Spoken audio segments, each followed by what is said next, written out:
to the agenda as presented?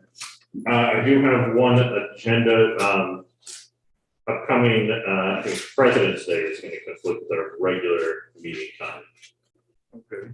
So if we want to do anything about that, now would be a good time to talk about if we're going to make any changes. Okay. Any other addition? Seeing none. Beth? Okay, yep, so 3W Promotions website, $422.28. Alicia Croft wiper kit, $187. Apex software, sketching software, $215. Grosso Fuels for town garage and town storage, a total of $607.29. For oil and fuel, Johnson Town Garage, Town Library, Town Storage, total of $708.50 with $354.25 coming from the village. The Mill House, this is still Grosser Fields, by the way. Johnson Town Mill House, a total of $654.59 with half of that coming from the village. Johnson Town Diesel, $3,961.92 with $474.44 coming from the village. Johnson Town Garage, $564.24. Historical Society, $733.01. And then the town storage, $730.71 with half of that coming from the village for a total of $10,151.85. Central equipment of City of New York, maybe CNY, a nozzle valve clamp for winter parts and supplies at $127.44. Compass Minerals of America for coarse winter salt, 3 payments totaling $8,121.91. Fisher Auto Parts, a connector tubing and plug, bulb wires, and fuel filter for $333.29. Han Welding Supply, looks like just general supplies, $12.18. Home maintenance service for the Historical Society, $60. The municipal building, miscellaneous services, totaling $825 with $275 of that coming from the village for a total of $885 payable to home maintenance service. Iroquois Manufacturing chute cover, $620.24.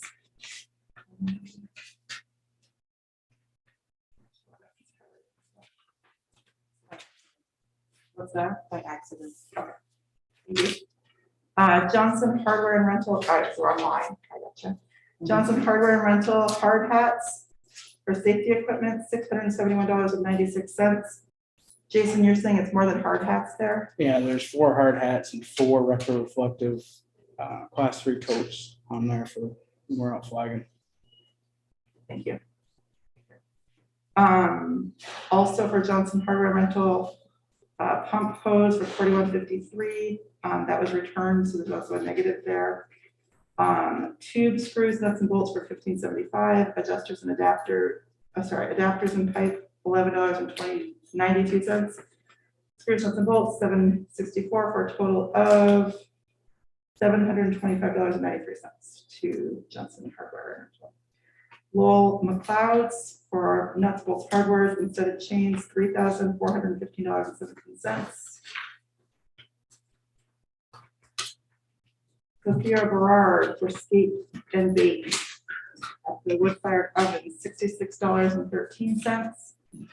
Staples Business Credit for supplies, $161.13. Stowe Road Auto Repair for valves and tech services. Sorry, nope. Just for valves, $227.73. Telephone operating for tax overpayment, $3,750.94. Vermont elevator inspection, annual inspection, $200, 100 of that for the village. And Jasmine Harris for skate and bake for the wood-fired oven, $43.25. Are there any questions? On the invoices? None. Board prepared to approve the meeting minutes of January 12th, 13th, 17th, and 24th. So moved. We have a motion, do we have a second? Motion and second, any discussion? In favor, signify by saying aye. Aye. Evan, how do you vote? Aye. Aye. Those opposed, nay? And the motion carries. Rosemary, you get the floor. That's about the example of what's kind of the right. I have any kind of changes I'd like to make to it.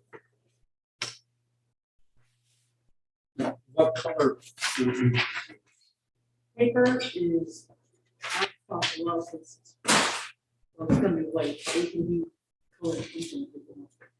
Do something so that people don't think it's just trash? Yeah. Any comments or concerns? Thanks for the edits.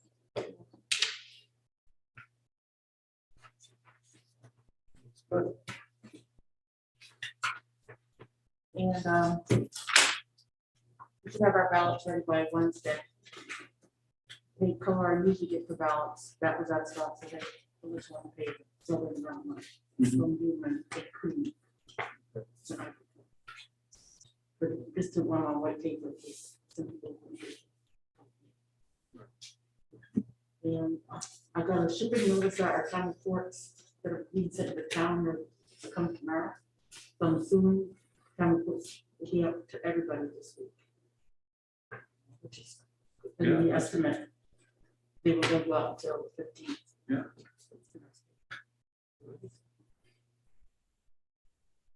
That's all of that. Okay. Anybody got any questions for Rosemary? Okay, moving on. The review plan of purchases. All right, so we have one planned purchase in excess of $1,000. And you also have, in your packet, you've got a few quotes, and then we've got a couple additional ones that came in. Well, one of them came in late, and one of them I already had, and this is making it to your packet.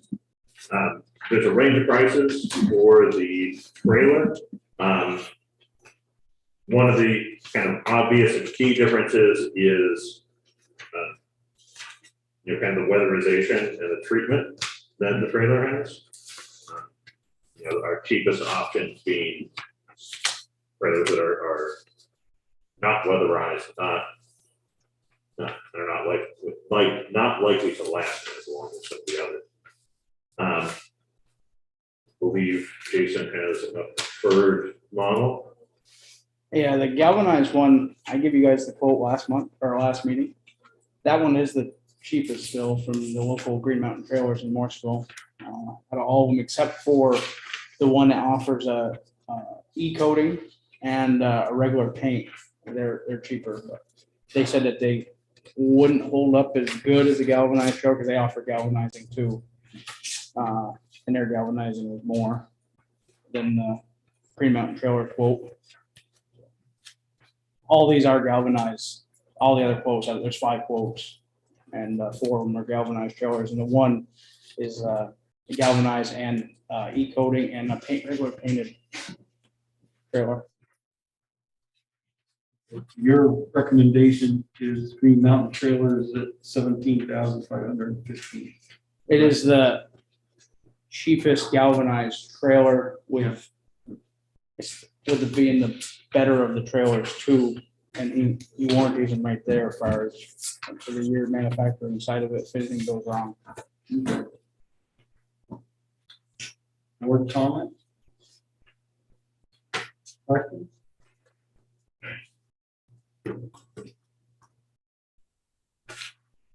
So we talked about this in relation to whatever our surplus was for the budget, right? Yeah. So how long is this quote good for? The Green Mountain trailer one was for the short time. He didn't know how it was gonna be in the spring. He gave me another one I give Brian today that was, I didn't print the copy of the alternate, but he had it. it was in last month's packet. It was 18,000 something, was the 10% more of what that, Right. because it goes up in 10% increments. They all said the same, what it goes up to as far as steel prices, about 10%.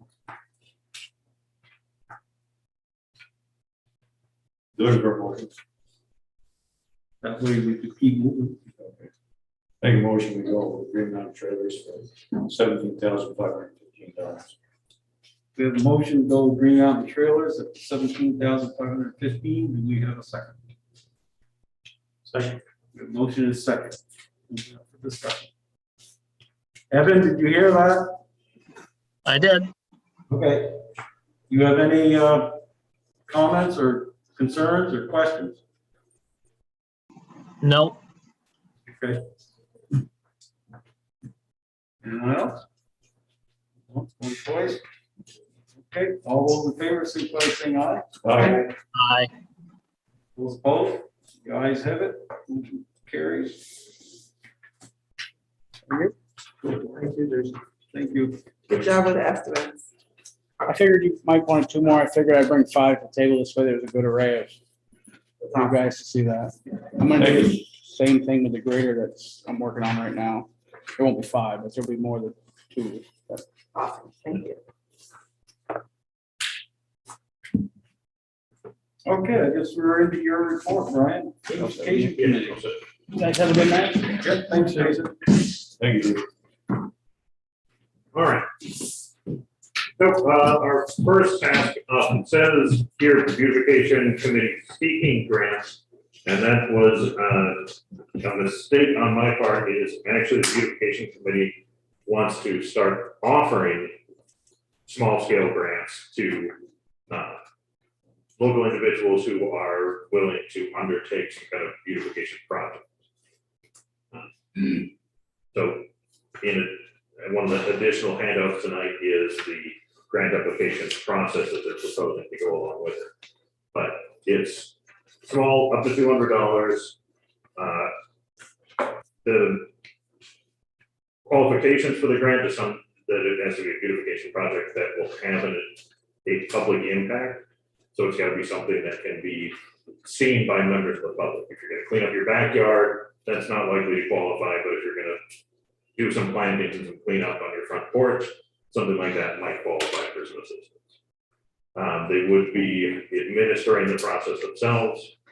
I know that they currently do have members of the committee who would be well qualified to assess a project like this. So I think it's worth consideration. Kyle, do you have anything you'd like to add? No, not much more. I sent an email 2 days ago about just our thought process and why we think it's a good idea. That will help us continue to do communication work that we're already doing, but we only have so much people power to do. We have the budget for it, and this is actually something that I remember, gosh, 8 years ago, the beautification committee, when it first started, had considered, but we didn't have the funding. We didn't have certain things in place to make it happen. So it's actually been an idea we've been kicking around for a long time. But we finally feel like we're in a position to do it. And yeah, we just think that it would be a great thing for everyone in the community.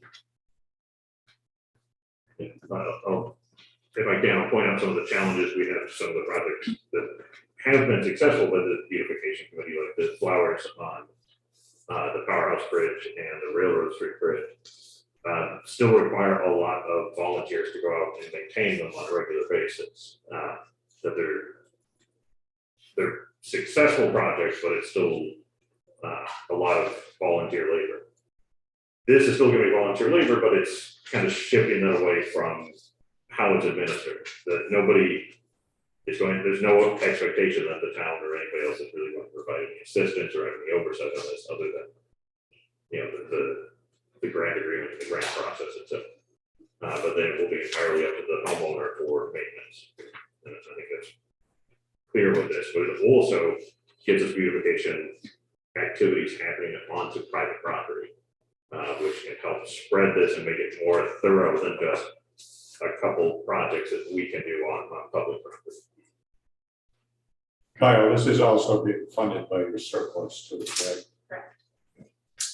So we have about $1,600 left over. So 1,000 would go towards these grants. And then the rest would go towards purchasing soil and plants and new planters for spring planting. Thank you. And just to be clear, we, in our application process here, we're trying to make it as easy as possible, so it's not a real, overwhelming application, and making it open to not just homeowners or business owners, but renters as well, because, as we know, Railroad Street is mostly renters, but several, I hope, will want to, take care of that property and make it more beautiful as well for their own enjoyment and for the rest of the community. So you don't have to be a homeowner. So the thought here is that the committee will decide to get accepted. Yeah. What is the contingency if one of the committee members applies? We didn't talk about that actually, but I was.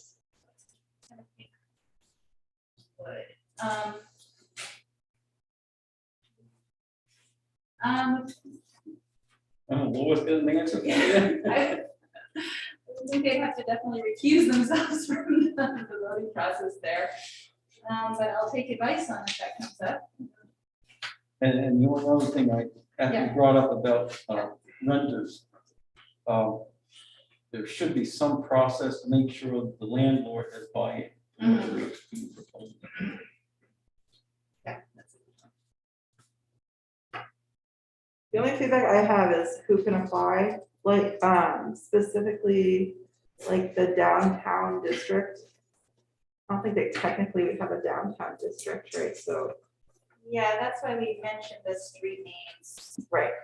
So the other thing I would just say about the street names is that I think there are other side streets that could be disqualified, like Clark Avenue, the other side of Clark Avenue, on the other side of Cemetery, I can't think of the name right now, Gouldville, like there's a bunch of little other side streets, so maybe even just saying and general area or in that vicinity or something to that effect, that makes that slightly more vague, so it doesn't limit address locations. Just as a thought along that, we do have our form-based code does designate, does create some of those boundaries. You could copy the same boundaries as the form-based code as you think. If you wanted to have something that's a little easy to access. Yeah, we could even add a map actually. Yeah. Just my ignorance, because I really just don't know, is the beautification committee only about the village, or is it about all of Johnson? Because if it is, I would argue there's some pretty ugly spots outside of the village in Johnson that could be beautified. Yeah, no, we're not just about the village, although we do we have focused a lot of our projects in the village because it's where where things are most seen. For the projects that we've done, like art and flowers and plantings and whatnot. I think we did talk about that. I think for this first round, since this is gonna, if it gets approved, it's new to us also. I think we're going to limit the area just for now. If it goes well and we feel like we want to expand, then to expand maybe next year. It's hard because you want to want to open it up to the greater town, but you also, you know,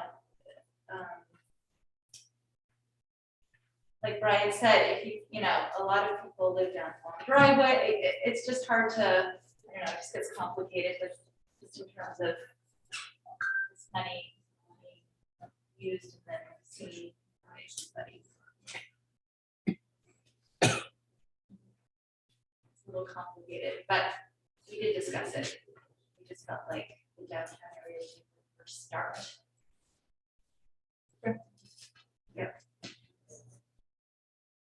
Anyone else? Go ahead, Lois. I just wanted to comment on a question about the committee member applying. I think that there's an ethical dilemma if it's not clear that any of the dollars from the committee is going to the product. And it's, we're talking about in somebody's yard, maybe that is a benefit to the person. But it's just kind of that fine gray area that I think that maybe we have to be very careful about. wording it. That's fair. And also, I don't know if you've seen, like, everybody in the room hasn't seen this, but it does ask the question, are you able to buy the items up front and submit receipts for reimbursement, or would you like the committee to do the purchasing for you? Which does imply that you can't just go spend money however you want. But I think your point about an ethical, like, granting money outside of a committee, the ethical thing to do would be not to allow committee members to apply. Yeah, and the piece about the fronting or the committee purchasing the products for you, it's because we wouldn't want that to be a barrier for someone not being able to front money. So just to make it equitable, you know, for everybody, that if that's a hardship, then we'd be willing to do, you know, case by case, willing to do the purchasing for that person. Other comment? I guess I'd look for what's the board's pleasure. Do you want to approve as presented or ask if some of the suggestions that were put out on the table and the beautification committee take another stab at it?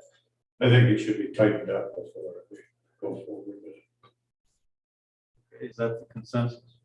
I think so too. I think updating the area and also I would like to see something about committee members being able to apply. I think that's an important piece.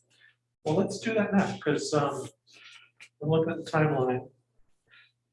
I'm guessing you're wanting to get this done by the end of the fiscal year. Yes. Spring's coming, and people are making plans now, and these are some pretty easy edits to make. So how about, well, I'll just throw it out there. Why don't you just go ahead? I'm give me the opportunity. Make a motion that we move this with the criteria that it's not open for beautification committee members to apply. And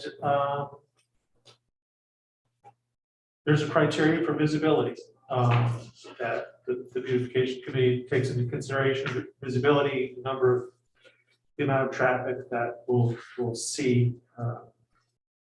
the project and its awarding of the grants. Second. Your motion is a second. And you motion your number of people that view it, that's how you see it being determined where it is. That's one of the criteria to consider. Right, and we put that pretty clearly in here. Yeah. One of the questions in the application is actually, how do you believe this project will improve beautify downtown Johnson, and will it be easily seen and enjoyed by the community? So it's mostly there, but it's Yeah, but it's there. This is kind of saying it explicitly. It's we're not going to be a traffic counts or anything, but it's generally understood. Yeah, that sounds great. Eric, sorry, I did like the suggestion about making sure the landlord has has given. And permission. and even if we approve it, you can add more. Okay, okay. stipulations. Any other comments? If I can offer a suggestion that gets at some of the things we've mentioned, and that who can apply says public or private entities and individuals, properties physically located in downtown district. Let's change district to area. This includes, and then add, but is not limited to.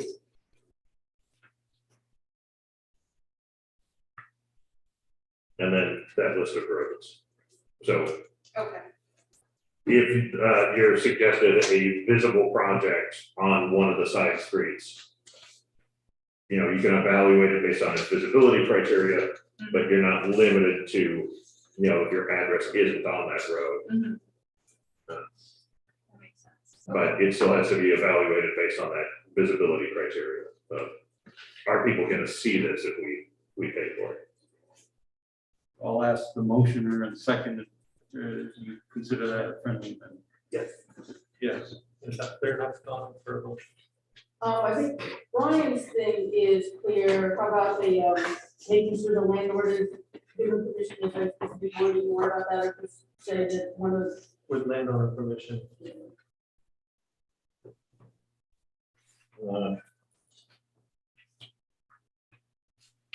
don't know if it goes in here, but it. Let's see.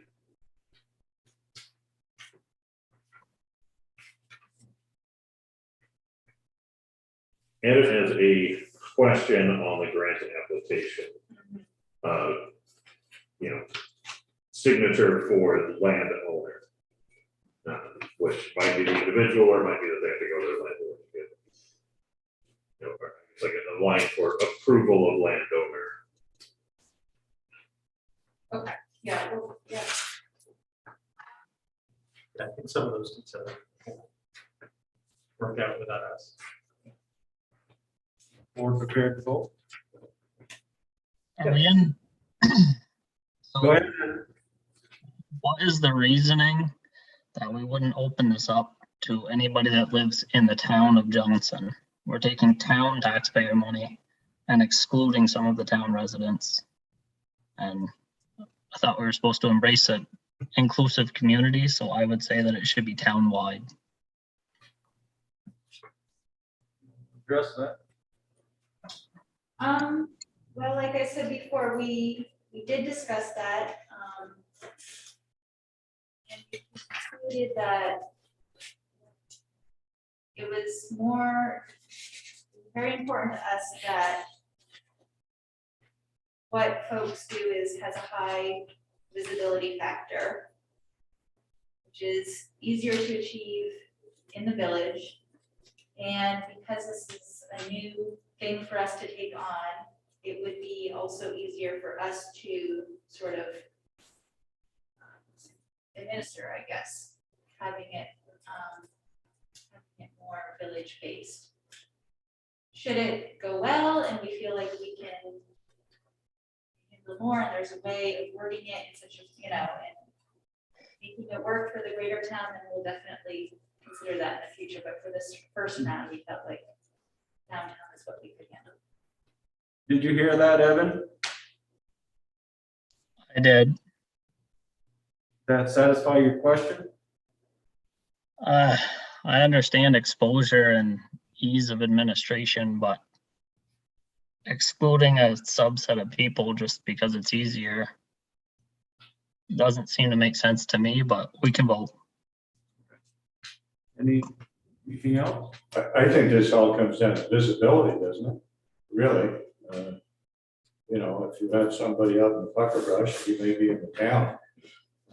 But still, you know, what good is that going to do for people passing through the village? You know, maybe I'm on the wrong side of the issue here, but pardon me. Go ahead. I think that I think the intent is to spruce up what people see, the majority of the people see. So I would support it. So.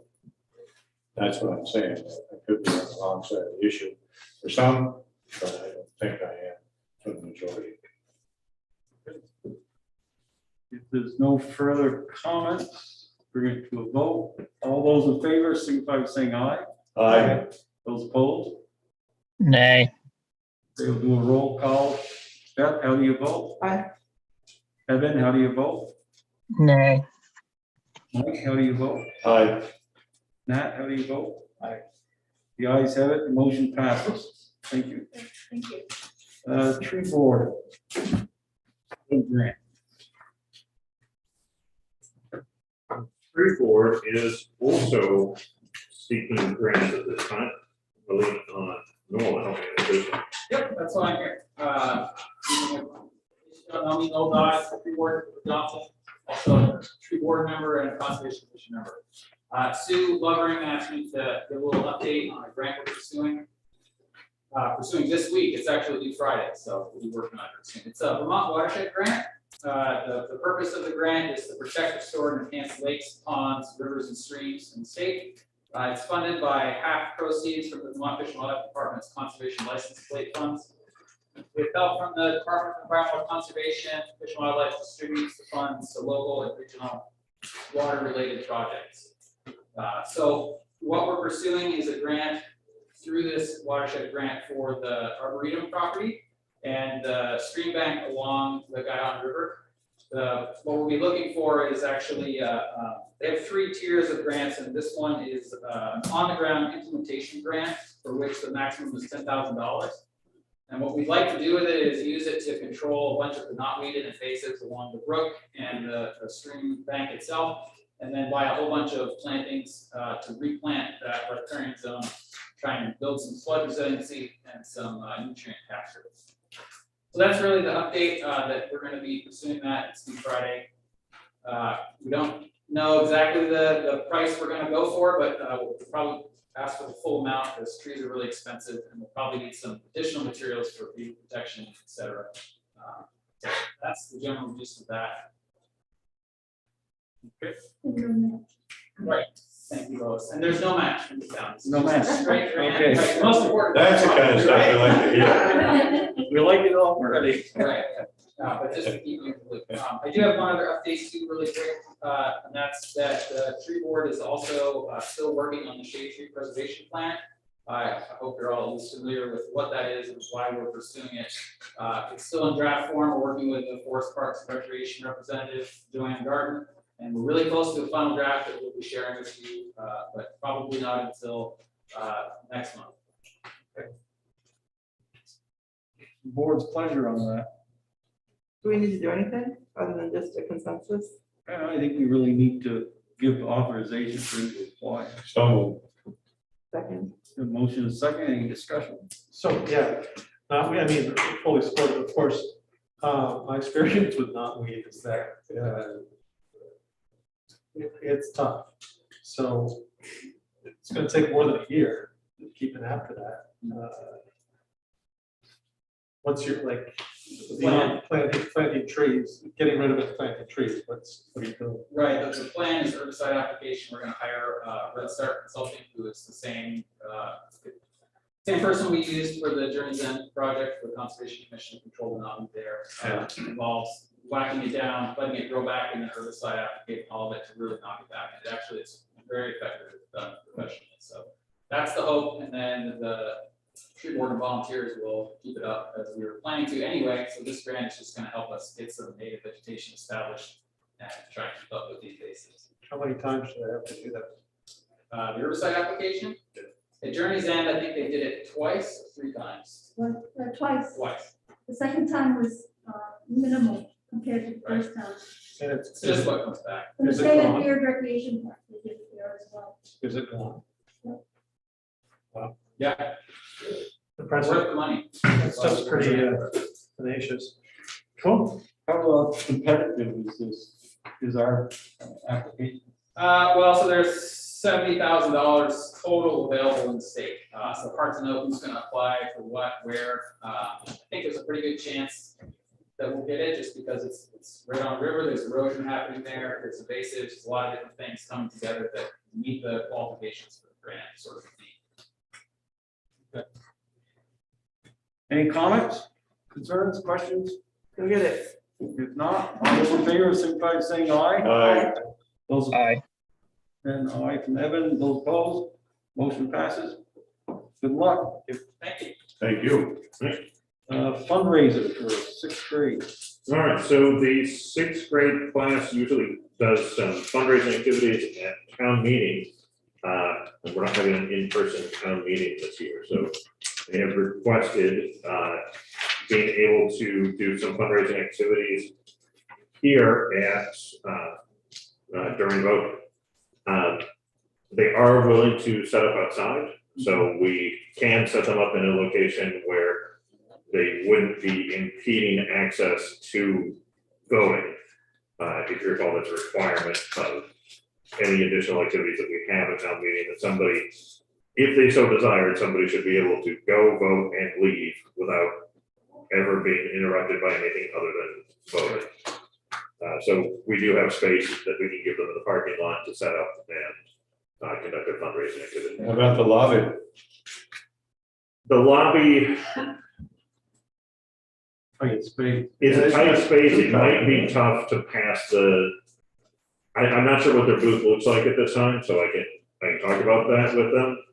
It might be a little bit tough to pass the test of, can somebody really go vote without being impeded? If they're set up in the lobby, because you'll have to pass through the lobby to get to the stairs to get upstairs. I guess you could argue that it's like a gauntlet they'd have to go through before they vote in. Yeah, and we can't create a situation like that, even if it is something innocuous like a sixth grade class fundraiser. We'd have to be careful about what we put in the hallway. I just hope it's a decent day for them. I do too. But yeah, I think we do have enough room that we can support it. And they do realize that probably a lot of people will be voting absentee. Yeah, but this, their feeling is that this is still probably a good opportunity for them to conduct a fundraiser. Even if it's less ideal than what happened another year. What are they doing? Regret to say, I don't actually recall what they were planning on Sunday. Okay. They're doing a bottle drive, I'll help them out. What'd you say, Beth? They're doing a bottle drive. No, they were planning on That'd be selling, convenient. they were planning on Here's something. I heard raffle tickets, I think raffle. Bring your bottles and They wanted go. to pizza about, that's out. Yeah, exactly. That's Yeah, good. they were talking about pizza, and I didn't think that was gonna work out. I don't know. I'll bring some bottles. I don't think they'd be able to keep it warm if they had to be outside, so I think that was not working out, but I don't recall specifically what they planned. We all feel content, just a consensus. Might be. Okay. That's Seems it, to be all no system objection. with setting up in a way that's compliant. Okay. The cannabis licenses. All right, so we have been provided some guidance from the Cannabis Control Board about what the structure and what the format is going to look like for licensing. There is still a lot that isn't clear yet, and there's still a lot that is going to be that's yet to be determined, but this is the best source of the rules that we have them today. And with the licenses going up for application in, I believe it's April, local businesses that want to apply for a license are asking for some clarification. So I wanted to provide an update to the board, kind of what the status was at this time. And there's a couple of decisions that we need to make about creating our own local cannabis control commission. I'm sure we got some Yes. additional information for you. Always. So, as Brian stated, the Cannabis Control Board has put together some guidance. This guidance is actually still being processed by the Vermont League of Cities and Towns, and town planners are still trying to figure it all out, because it's not necessarily in town planner language, because the Cannabis Control Board are not planners and they're not necessarily municipal folks. So there's still probably some to be sorted out. We know that local use, cannabis use is significant, so that's always a factor. And really recommend that you move forward with a local board, a cannabis control board, which could be your select board, much like your alcohol liquor board. And there's a couple of reasons for that. One is that you can issue licenses, but you can also suspend the licenses.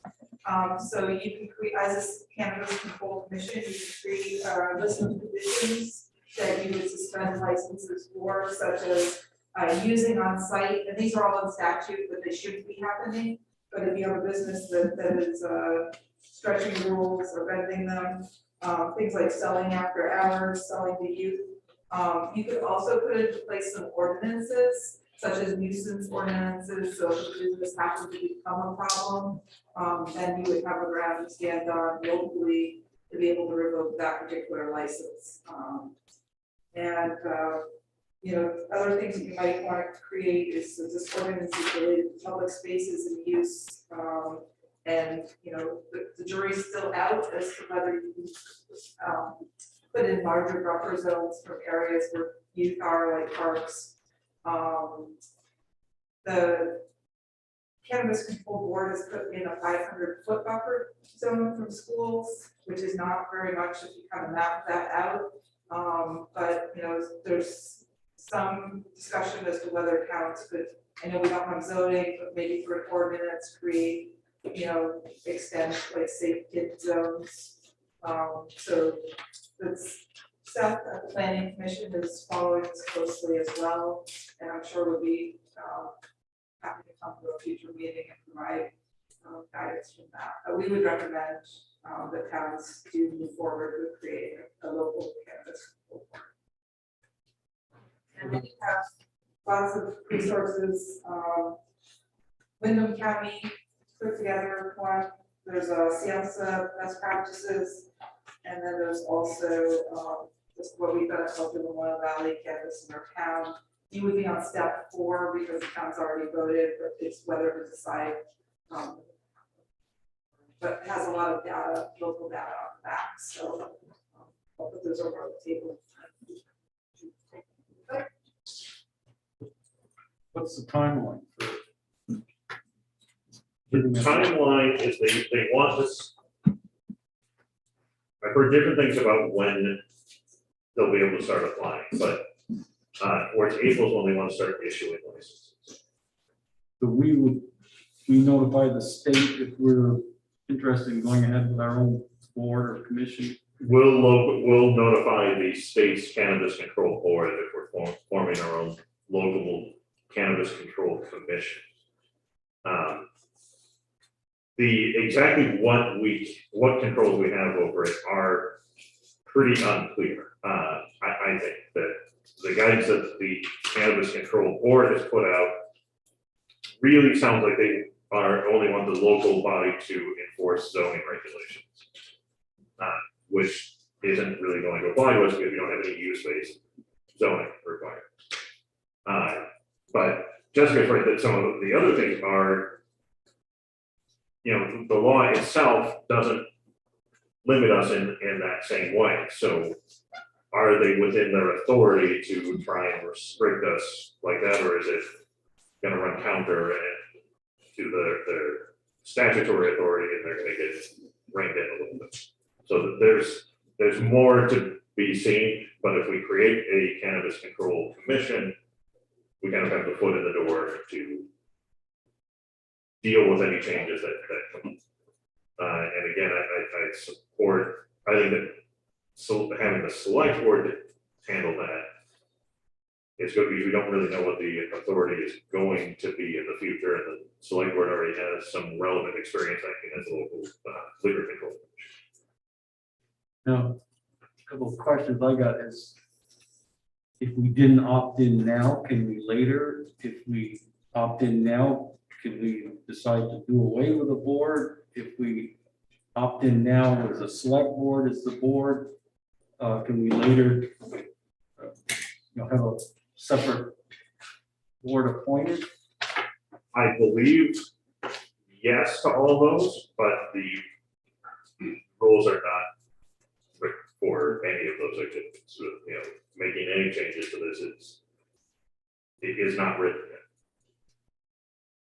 yet. The rules are still being written, and they are, their timeline for issuing licenses is coming up very rapidly, and they haven't really sussed out and provided a lot of detail on how that's going to happen.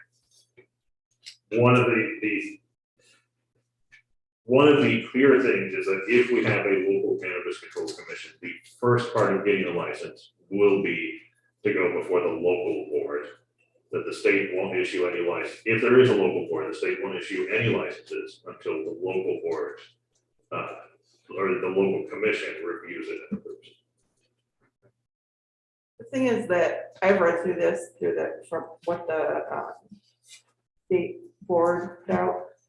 And basically it's saying you can't treat a cannabis establishment any differently than any other business. The only power that the local control board has is to issue and revoke licenses, period. And you can't have any rules or conditions around issuing those licenses that differ in any way from any other license you issue to any other business. Is that your understanding? That is I believe, a correct reading of this document. There are challenges to whether that's a correct reading of the state statute. Okay. Whether that is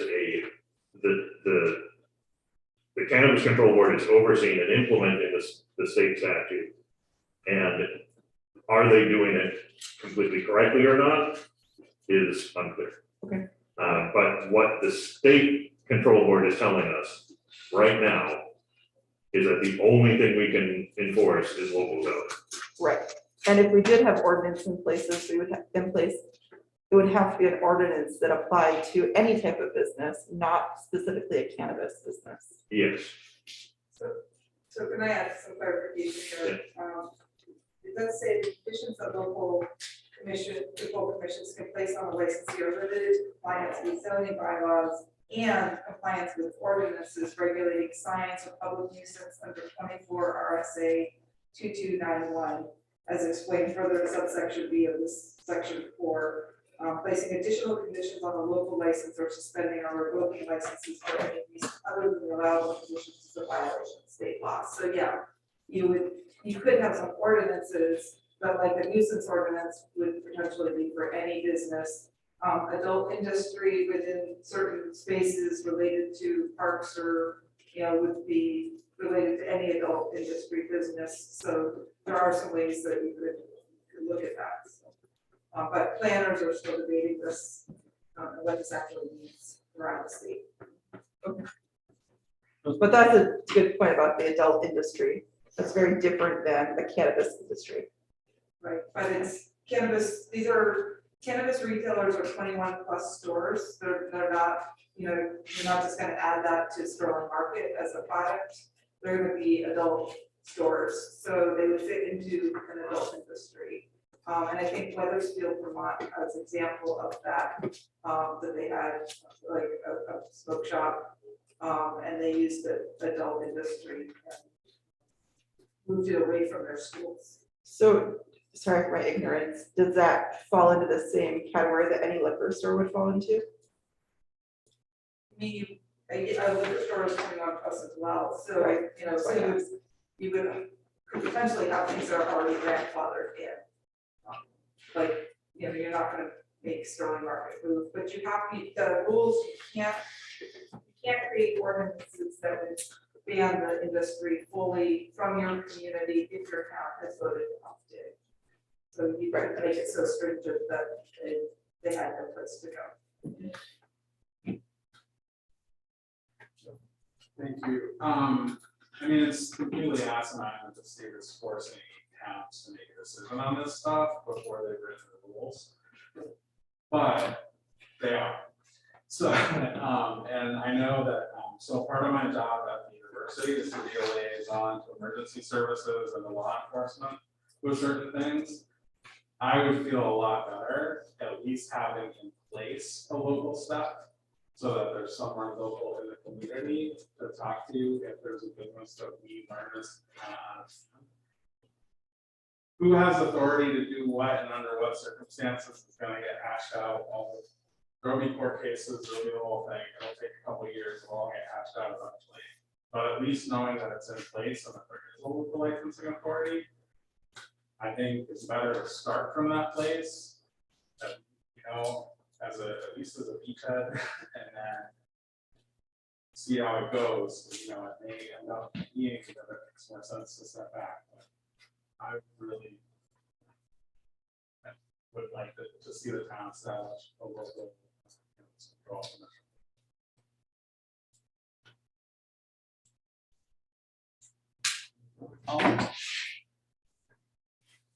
Anybody? Evan, you have anything you want to add? Not that I can think of. As somebody alluded to, the voters did vote to opt in, so this is beyond our control. Our control only is whether we have a commission or not. That's the only decision really that we have to make, right? The whole thing's gonna be a pain in the rear end.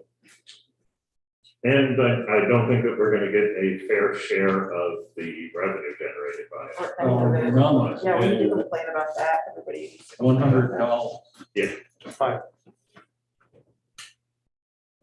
So we need much more possible people in town. It's, What's the board's pleasure? yeah, I move to set up a Interest Control Commission for Johnson. I think initially, I'm gonna start with the select board. We have a motion to set the commission up. And the second. Any further discussion? I'd just like to say, I actually do think it'd be a good idea. Well, I'm not sure if it's a good idea or not for it to be the select board or not, but if there are people that are interested in serving on it, I mean, part of it is really contingent on if there are people that are interested in serving on the Interest Control Commission. So if there are, I think folks should let the select board know. Further comment? None. All those in favor signify by saying aye. Aye. Those opposed? The ayes have it. Congratulations to the select board. Bike trails. All right. So next up, bike trails on town property update. So we've been talking about getting bike trails work together on the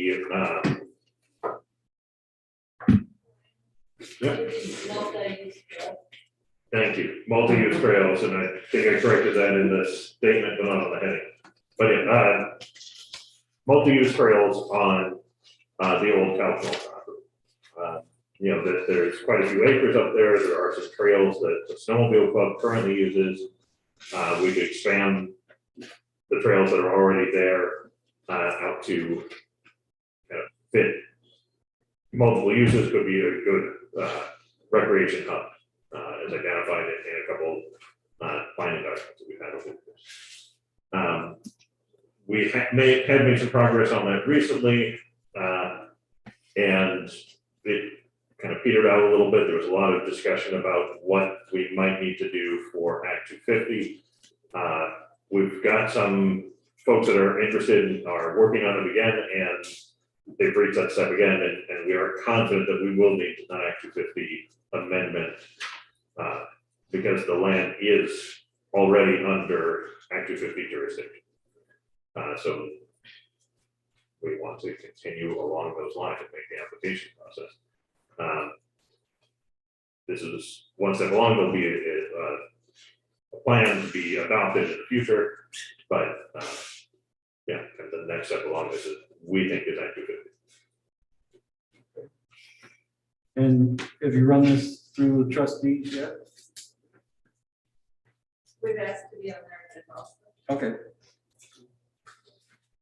So what you're looking for tonight is just to Just go ahead. permission to file an amendment, just so we can find out if we can, shouldn't even bother trying to plan and learn about, wildlife and who uses it and all that. It doesn't make sense to have all those meetings, it's at the end. We'll have to build it. What the board's thoughts? I think this should probably be brought up at a joint meeting. Because I know, I mean, logging that property was on projects and priorities for the previous board. And I don't think we've. So we both will have to approve it, Kevin. We can approve it contingent upon village trustees' approval. They'll go and make the presentation to the trustees as well. Wouldn't it be easier if we're all in the same room and could discuss it? I can't hear. Wouldn't it be easier for all in the same room to discuss it? Well, we usually don't meet that often, and something like this could be done separately, I believe. I think so too. I think we should just do it. And it's not gonna hurt anything to file, but just see what happens with the amendment. And the amendment would just be for turning the snowmobile trail into a multi-use trail. No, there currently is a snowmobile trail there. It would be looking at some of the rest of the property, making it multi-use. And the plan probably would include the snowmobile trail also, but. Right. Yeah, we're not asking for approval on a specific plan on what the exact trail network is gonna look like. It's are going to the Act 250 and finding out, would they approve will they consider approving something like this in the future? And if not, we're not gonna develop a plan. We'll just stop there, but A if motion they, to file Act 250 amendment, with the intention of finding out whether it's worth looking into a further plan or not. We have a motion, do we have a second? Find an Act 250 amendment or an Act 250 amendment request. Request, thank you. Second. Motion is second, any discussion? Seeing none, all those. Brandon has a question. Oh, sorry. I'd ask that it would also be included for multi-use, also include Was it restricted in the multi-use? Currently, it's just, we're just saying, can we do anything? We wanna know, we wanna file Act 250, now if we can do any type of trails development. And the goal would be, I mean, this is like way down the line, the goal would be all communities, like ATVs, snowmobiles, hikers, bikers, skiers, hunters, like, but that's, we don't even know if we can do anything until we file the Act 250 amendment. Okay. And the word is multi-use. Multi, communities. I'm here representing the Conservation Commission. And I have a concern because this is the first we've heard about this. And I think if we're talking about a community project, the community should be involved. And as we look out for the resources that are up there, without being a part of all this, these discussions, don't know who the we is. I think that it's just not. It's a pickup, Lois, on the project that Walter has been working on, that we met with you guys at the library a couple of years ago about it, and just had discussed that we would have you guys help us manage the plan in the future if we ever got past the step of getting an extra 50. I just think that this kind of project should be the groups working together. It would certainly be a lot more beneficial for everybody.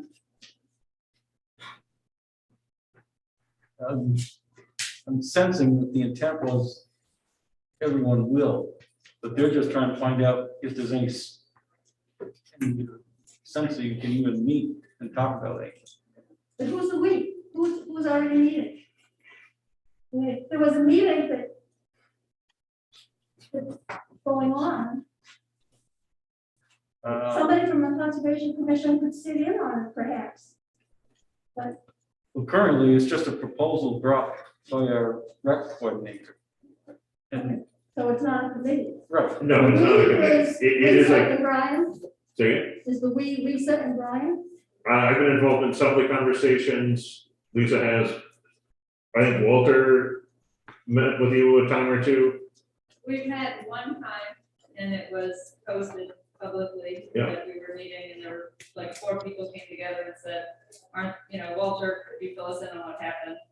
He said, we got to the point after meeting with all the different people around town that without Act 250, there's no sense to keep meeting because we don't know if we can actually do anything out there or not. I don't think there's any intention to pull the wool over anybody's eyes. I think it's just trying to get the process going. There's gonna be all kinds of meetings and everything else down the road if this does get some traction. So I don't think anybody's gonna be in the dark down the road on this. So for my clarification, is it the recreation committee that's taking the leadership in this project? To find out if we can even do it. Yeah. Right. Yeah. But, communication is a huge problem. And if I know it's the recreation committee, I can continue to look at their minutes to see if something's going on that might be helpful to some of our members, that we might be able to help.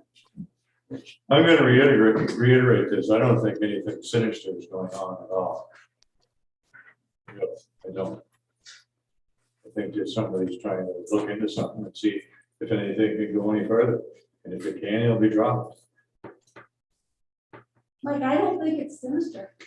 I'm trying to be helpful, saying that there's a group of people who care about the natural resources that would be willing to help if we knew something was transpiring. That's why we have agendas and minutes and follow-up. Well, I don't think, I'm gonna say it again, I don't think anything underhanded is going on here. So, So we do have motion and a second on the floor. Is there any more discussion? Seeing none. All those in favor signify by saying aye. aye. Those opposed? Did Evan vote? Evan, did you vote? I said aye. Okay, the ayes have it. You say? He said aye. Class 4 road policy. All right. So up next, we've got a review and discussion on the class 4 road policy updates that were provided by the planning commission. I think we've got a couple members of the planning commission here to help us with it. The policy that they've drafted and provided to us is a really great update and addressed a lot of the concerns that we had about the last draft that we saw. So I'm starting on the document that reads Town of Johnson, Vermont policy regarding class 4 highways and trails.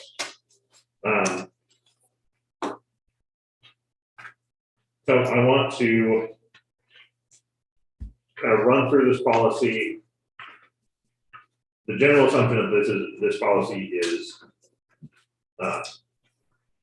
pretty much okay. So I want to run through it relatively quickly and point out a couple of the changes that I suggest that we consider making before adopting it. There's more discussion, more things we want to do afterwards, that's fine. But I'm going to start with kind of my changes to the document as presented. So the first thing I'd like to do underneath the basis for establishment of policy, the last sentence in the first paragraph reads, therefore, all maintenance costs are borne by the local property tax. To be fair to landowners that do provide a significant amount of their own maintenance on class 4 roads. I'm sorry, Brian, where are you? Yeah, I've He lost said it. basic for establishment of policy, that very first paragraph, last Okay, sentence. I got it. You got it. First paragraph under. I got it, thank you. It currently reads, therefore, all public maintenance, therefore, all maintenance costs are borne by the local property tax. In recognition of property owners that are providing sometimes a significant amount of maintenance at their own expense. I'd like to add the word public to that, so it reads, therefore, all public maintenance costs are borne by property tax. Okay. Next. Still in the same section, the third paragraph at the top of the second page. So it reads, of maintenance in parentheses. I'd like to read the whole sentence. Sentence reads, the statute requires towns to provide maintenance to bridges and culverts and class 4 highways. Those statutes do not specifically require or identify any specific level of maintenance and no maintenance at all on legal trails. I would like to add to that,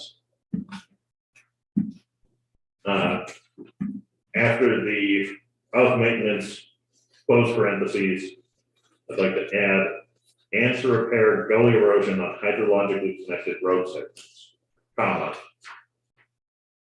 Then continue with and no maintenance at all on legal trails. It is not part of the 6 statutes on class 4 roads, but the 6 statutes on the municipal road general permit do add that requirement to our maintenance of class 4 roads.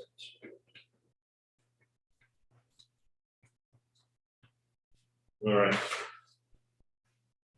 Do that again. So what do you want to go through the statutes? That was my commentary. The part that I want to add is, see, it reads, it's the last sentence on paragraph 3 of basis of establishment of policy. Right after it says of maintenance, close parentheses, I want to add, and to repair gully erosion on hydrologically connected road segments, comma. So that's inside the paragraphs. After the parent. After the paragraph. Yes.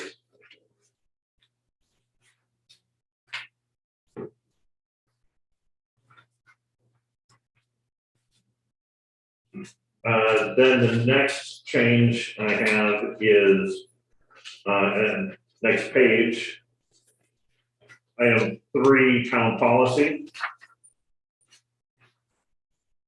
In the second paragraph, it refers to the road foreperson. We're generally titling that as a public works supervisor. So I'd like to change that from road foreperson to public works supervisor.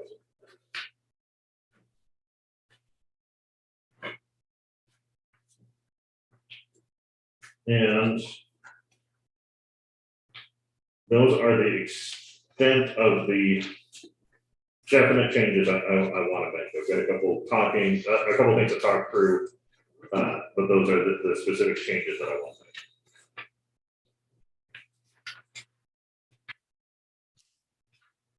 make. I do want to, when I'm talking about discussion items, I want to start here on the bullet point 3, the same paragraph.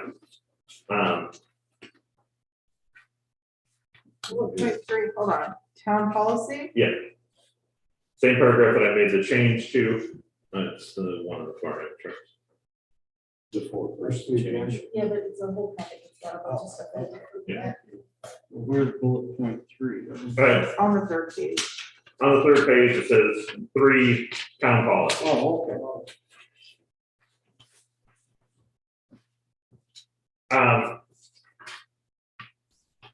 I don't know that I would recommend making that part of our policy that we're going to check all of the roads, all the class 4 roads every year. I think that's a good goal and that we can, I'd like to start by making it a point of order for our public works supervisor to get out and assess the class 4 roads more often than we currently do. But I don't know that I would recommend putting that into policy. I think we should say regularly instead of annually. I think regularly would be good. Yeah, I think it would be a good compromise. You see what I'm getting? with that. Understood. The other thing on the background data. Yeah. Like, that's good data. I feel like it should be like an amendment or something though, because it's not like, it's point in time data that helps influence the policy, but it's not about the policy itself. You know what I mean? Sure. I feel like that could be an addendum or something to the policy. But I feel like it doesn't belong in the policy per se. The miles are good in the policy, those probably won't change unless we make a change to classifying roads. I do have to check to make sure that these are still accurate.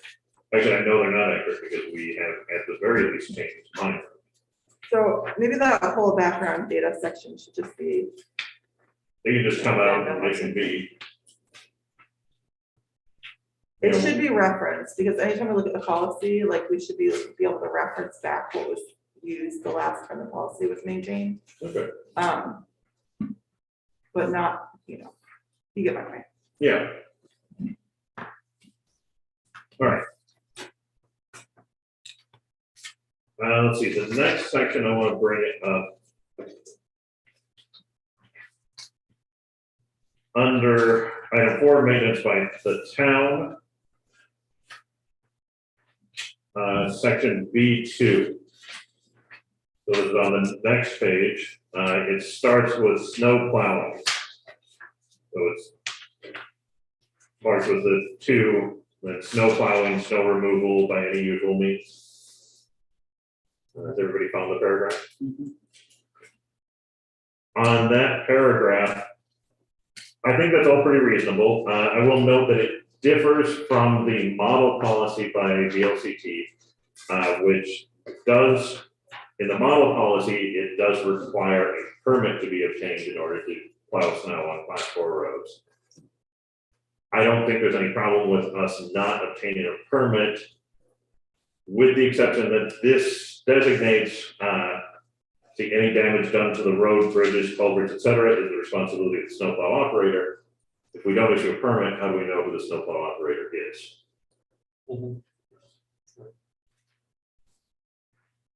So I think it may just be a logistical problem with us determining that, but presumably somebody on the road will tell us who's been plowing their road if we do have to go back and find out, but that's it.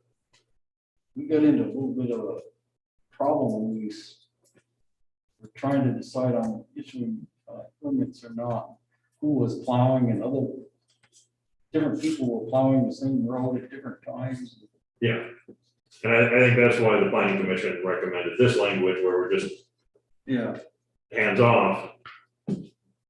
But if we're hands off with this, and we do have to find the responsible party, that might be difficult. Does anybody get permit now? Does anybody have a permit now? No. So you would know now. No, we don't. That's why we need to update one of the reasons we need to update this is there was a lot of confusion about that. I'm really not for permitting, like, does the benefit of the overhead outweigh the potential loss over time? I can't see that argument. Yeah, I'm not recommending that we go to issuing permits on this, and I think that it would be, I think that the permits themselves, as we've seen, would be difficult to enforce, and we have a pretty good idea of who's plowing each of the roads now. So you just wanted to point that out, or? Yeah, that's really, I wanted to point out what the potential problem was. That I gotcha. if this differs from the model policy, and there's a good reason why it differs from the model policy, there's a potential problem with that difference, but as long as we're aware of it, I think it's fine to accept that. I think we had a couple comments from members of the public. One question, how is damage to roads, bridges, or culverts in a non-snow plowing situation handled now? on class 4 roads, damage to Any road, or any road? any road. I mean, because I can imagine, is this, in other words, are we holding snowplow operators to a higher standard in terms of damage they might cause than we are anybody else? No, damage to any road, we'll do our best to investigate and find out what caused the damage or who caused the damage. It generally has not been difficult for us to work that out and work with the offending party to restore the road. We've had to do that with sugar operations a few times that I can think of, and farming operations. But we have not had a problem. No, snowplow. I can't think of a time where we've had a problem with a snowplow. That's not to say that it could happen, but I do not recall a time where we had to work that out with a snowplow operator. But in those cases, we didn't have anybody there to witness it, but we were able to talk to neighbors and other folks and learn who was responsible for it, track them down, and work with them about making repairs. Why wouldn't we phrase it the damage from snow plowing as you handle the other damage? I have an answer for that, because for any other type of maintenance we require, but for snow plowing, we don't. That's the proposal in this language is other maintenance would require a permit.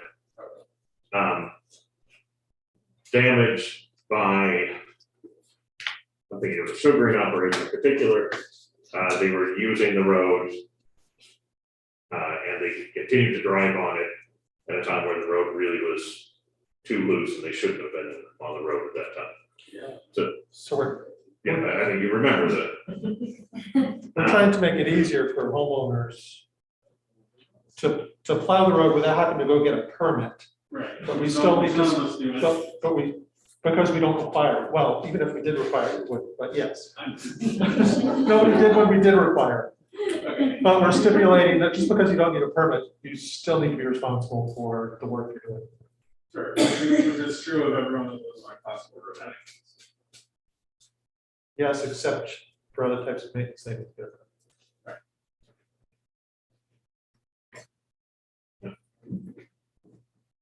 So, next page.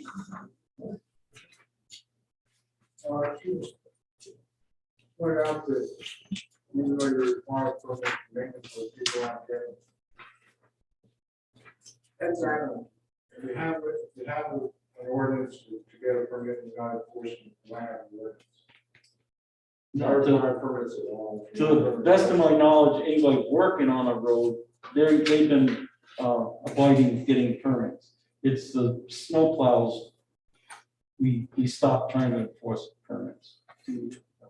Yeah, a few years ago, we granted kind of a modification of the policy that we were not going to be seeking permits from snowplow operators. And so we are in the process of trying to update the relevant ordinances, policies, so that that's reflective of the reality that we're not collecting it from. And we do regularly get permits for people that want to do work on a class 4 road. Oh, yeah. I guess it seems to me if you're not inspecting class 4 roads as often as even once a year, there's a high possibility that there are people doing work without getting permits and you wouldn't even know, right? I mean, how can you be that confident that? The reality of the situation is yes, we have to do a better job of oversight of our class 4 roads. They're a public resource. And yeah. Well, to some degree, we just don't have the capacity to send somebody out on every mile of class 4 road. It has not been a priority for us that we've chosen to spend our resources on other things. And we want to improve them. I think the planning commission's concern with respect to the earlier estimated by changing annually, regularly. Our concern is just that. you don't have the resources, it's not a priority, it's not, it doesn't happen. And it needs that. There are resources, they do need to be, at the very least, expected. If we can't afford to fix them, at least we have a list of things we need to prioritize. I would take exception to that, or say, we put annually in there specifically for reasons.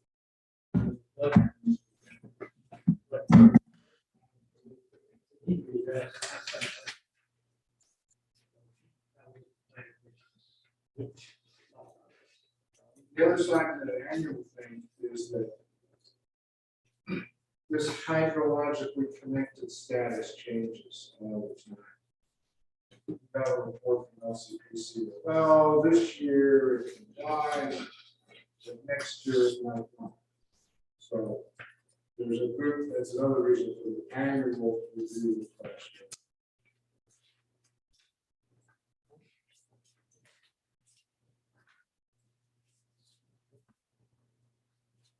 I have to agree with that. Yeah, I think that annually is a good, With the board a good, consensus, want to leave annually in there? I think all the points that are being made are excellent. Yeah. And I think that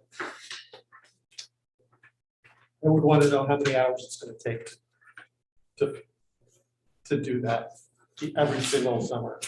without having, I don't think it's a terrible project. I think it's a terrible if it only it's gonna be too many hours, but I don't know how many it's going to be. What is our class 4 miles at now? This is old data. Does anyone know?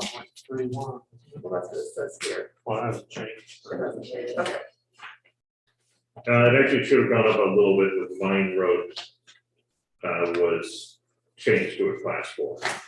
Okay, no more than 15. No, Yeah, other the public works supervisor doing this is salaried anyway. It's not like it's an hourly wage. So. I think we can do it. Any big deal. It's no big deal. Yeah, it's not it's not a hill I want to die on about whether it's annually or regularly. So, Yeah. leave it in.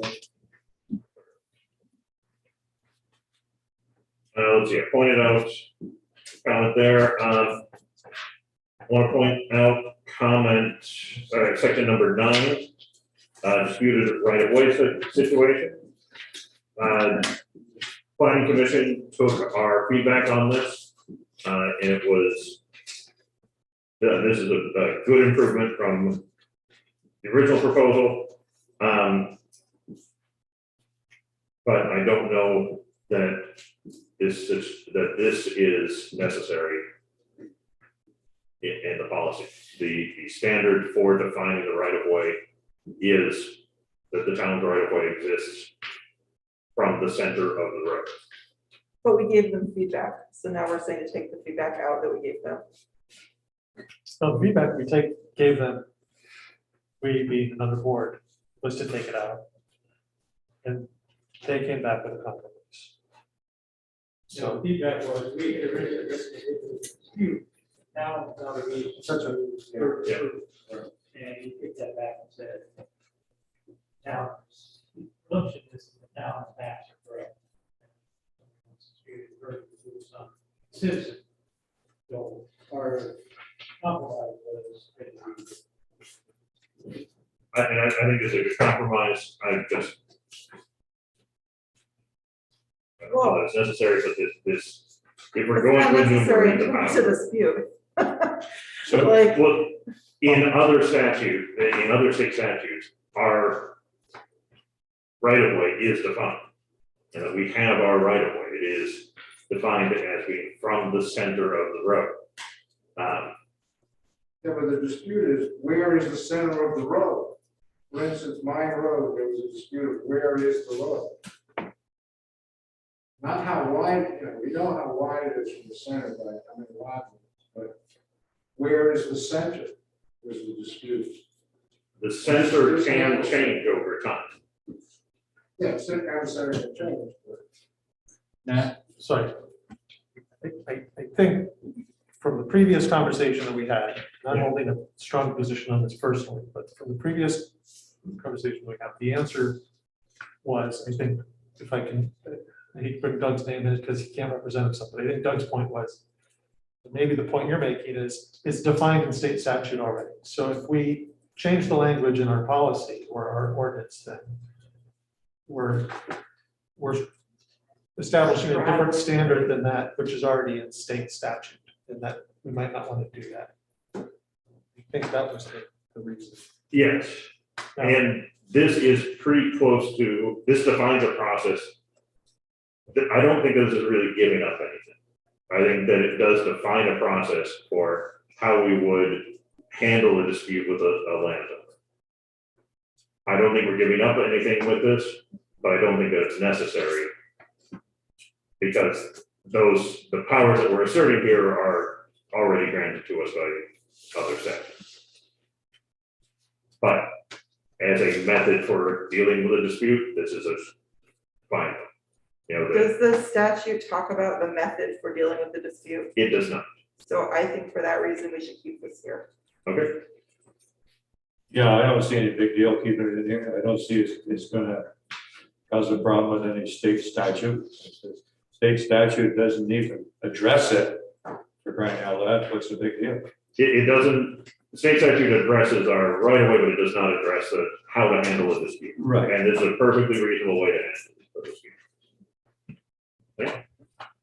I'm curious about how work done within the town right of way, permitted or not, overlaps onto private property. How that kind of a infringement could or should be addressed. An example I can give is people who are doing work at the end of, or they're the loggers at the end of our road, have gone down the road and created large drainage places. You know, they've bulldozed trees down and they've scraped up soil. And they've cut down trees wantonly, you know, 4 feet off the ground, just whack them up, all up and down within the town right of way. Within the right of way, and also beyond the right of way onto our private property.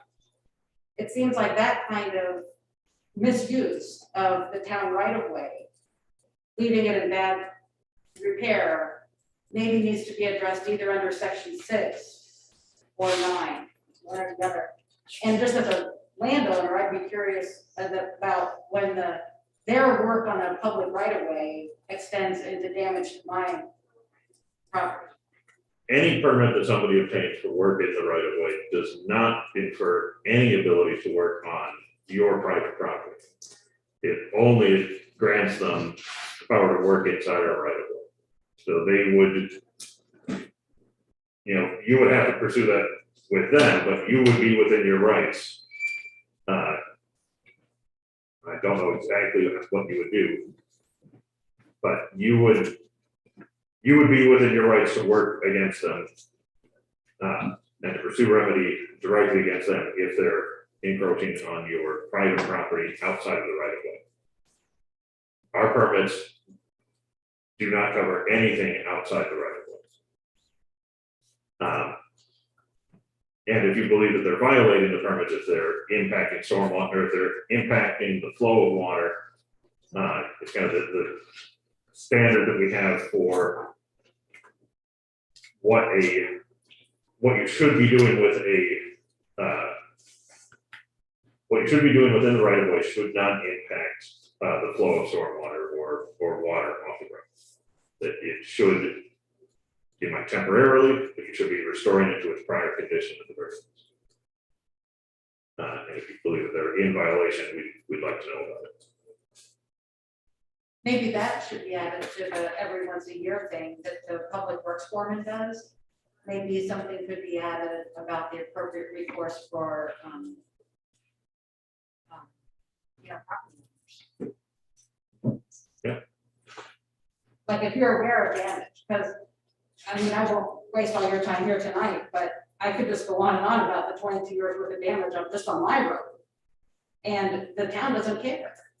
you know, and there hasn't been an advertised method of recourse. And the road's not being inspected, it's not being repaired. If people are getting permits, I can't see that they're being held accountable. And there was all this erosion work done with all the state money down lower on our road, you know, creating those big culverts. And then up on the class 4 portion of the road, a private person did such erosive damage that, you know, we noticed increased sedimentation in our pond. And I mean, who cares? I mean, and what do I do about it? Were they operating under a permit? I don't know. I can't answer that. I don't have any of that information. I mean, typically you or Jason or a former highway foreman would have issued a permit. Yes. We don't typically issue permits at this level. But, I mean, we have no authority beyond our right of way. And if somebody does something outside of our right of way, that's between you and who that person is. We're not involved in that. Right, well, the primary erosion was caused by work done within the town right of way. That, I mean, we have before on logging operations, who did abuse it, and people would come to us and tell us what's going on, and we would require deposits and such that before they got their money back, they'd have to return the road back to its prior condition. And that was on class 4 highways. right. So So am I missing that in this policy, or is there, could we? that's a practice we do now. Yeah, That's all just kind of covered under 6, the permissions. it's kind of covered under 6 and an additional policy for, I think it's titled the work in the right of way. Policy. Another ordinance. Yeah. Yeah. It's not an ordinance. I think it might be a policy, not an ordinance, but. Okay. But yeah, the work in the right of way, the requirement to get a permit if you're going to do any work in the right of way on any road. And we're trying to fix some of the holes and some of the conflicts that had with the class 4 road policy. The chief one being the, brought up earlier about, we're technically saying that we were going to require policy anytime you were in the road. And that in practice wasn't what we were doing and was not really something we wanted to rise to that level of pulling a permit and checking every single project that we want regular maintenance, like plowing and things really shouldn't require that much administrative work. So speaking of the right-of-way ordinance that you mentioned, Brian. Yep. There's number 7 is right-of-way access. So work in the right-of-way, should that just be referenced here and all that other? You see where I'm going with this? Yes. I don't know if it's appropriate or not. I don't know the ordinance off the top of my head. I can't quote it well enough to.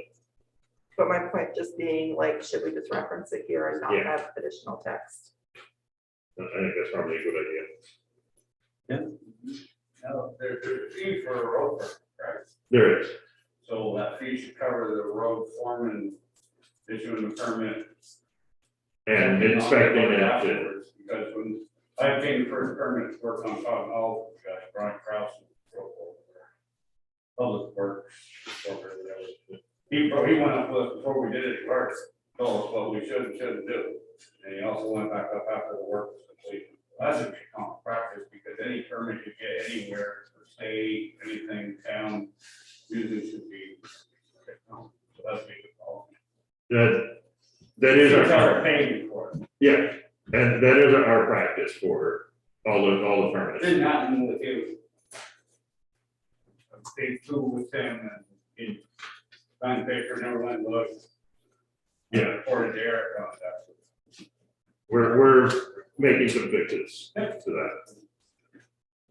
To Diane's point, you referred to this right of way. I've lost the word. Right of way, work in the right of way policy. And I read that, and I looked for it, and I can't find this right of way, working right of way policy. Where is it? How do you access it? Well, I think if this is what you're referring to, the right of way access permit policy. Is that what you're referring to? Right, Believe so, but I have to. Yeah, the highway and right of access permit process is fine. But then apparently somewhere Johnson has its own policy that is virtually working right of way. And you can't find it. The one we have pertains See, to the town- anybody, whether you're working on class 4 or any of our highways. Under 4, it says seek plan. To see the town's working right of way policy. Okay. Where do I see the town's right of way policy? I think I couldn't find it on the website. If it's not on the website, we will address that, but let me see here. I realize you're in the process of redoing the website. It looks like the one that I'm finding on the website is older. So we just redid that a few years ago. Yeah, we did that pretty recently, and the one that I see on the website looks like the older one. Which, if you're interested, is under documents. but the old one references even older policies from 1995. Yeah. We have an updated one. I don't know if it. We have an updated one, we'll get that up on the website. But if you're interested in looking, it is called on the website, the right of way access permits policy. Is out of date and will be replaced. I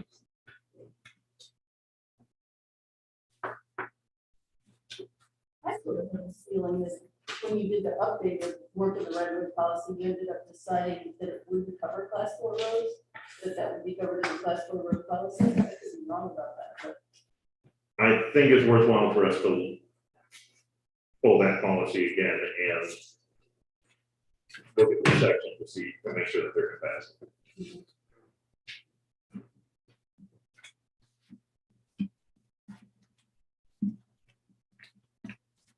Under documents. Yes. Let's. Got anything else, Brian? Any other changes? The section number 10 for penalties. I'm not sure that penalties like that. I'm not sure the penalties like that are appropriate for a policy and not an ordinance. If we're talking about financial penalties that we can levy.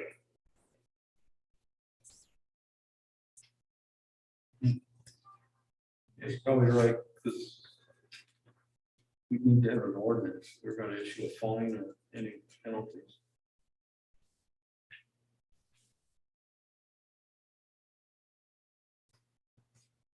That's the state needs to do this policy. Yeah, well, policies can be changed at the whim of the board, but an ordinance is a formal process, and voters can petition and require town vote and all those sort of things. But policy typically guiding, whereas an ordinance is law. In a little bit more distinct or maybe less distinct terms, a policy is a clarification of how we are using our granted authority. A ordinance is a definition of our authority. And if it has penalties associated with it, are we asserting that we have an authority that isn't inherent? So before we, get too deep into this, can you find out from the league? I can ask the league about whether that's appropriate. They didn't have a penalty section in the model policy. The idea behind that is obviously we're just trying to provide some heat. So Yeah. if you have a situation like mine, that's on the phone. No, I think, like I said, I greatly appreciate the updated policy. I think you addressed a lot of the concerns that we had previously, and planning commission did a great job with it. Appreciate the feedback.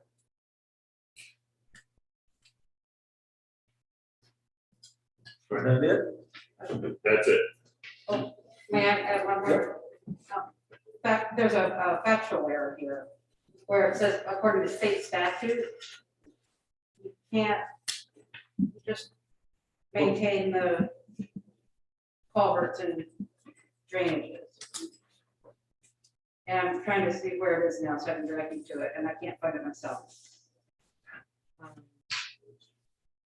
Currently, that's state statute for town's obligations, class 4 highways, bridges and culverts. A lot of people. Under the change in classification.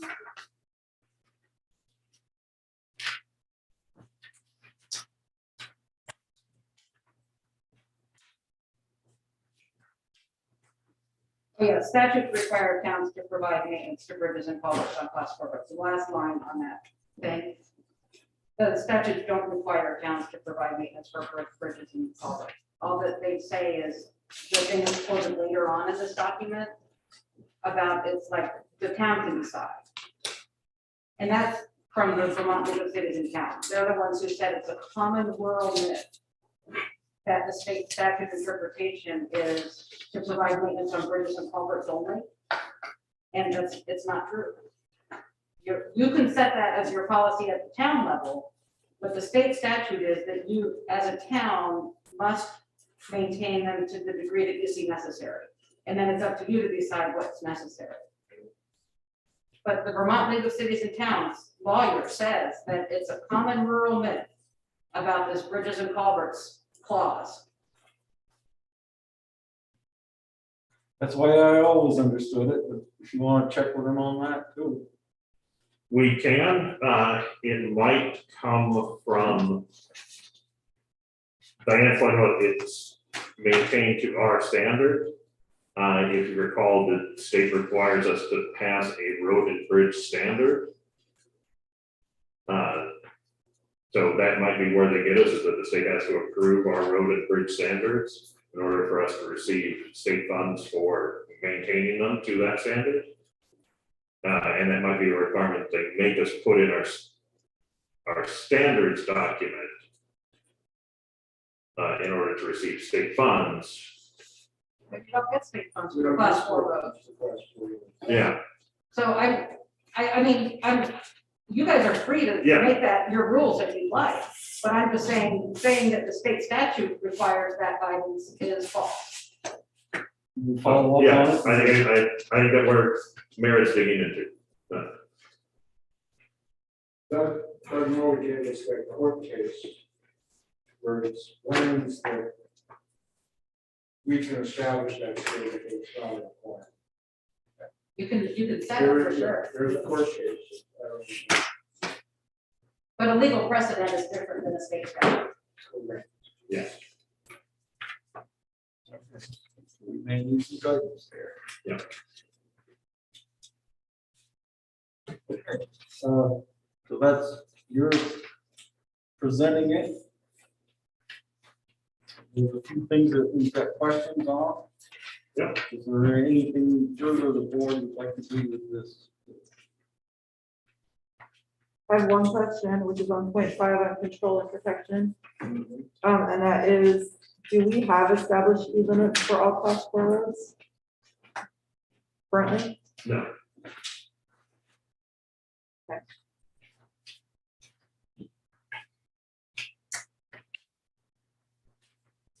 Are you addressing the town roads list at this time too, or accepting comment on that? Yeah, we'll accept comment on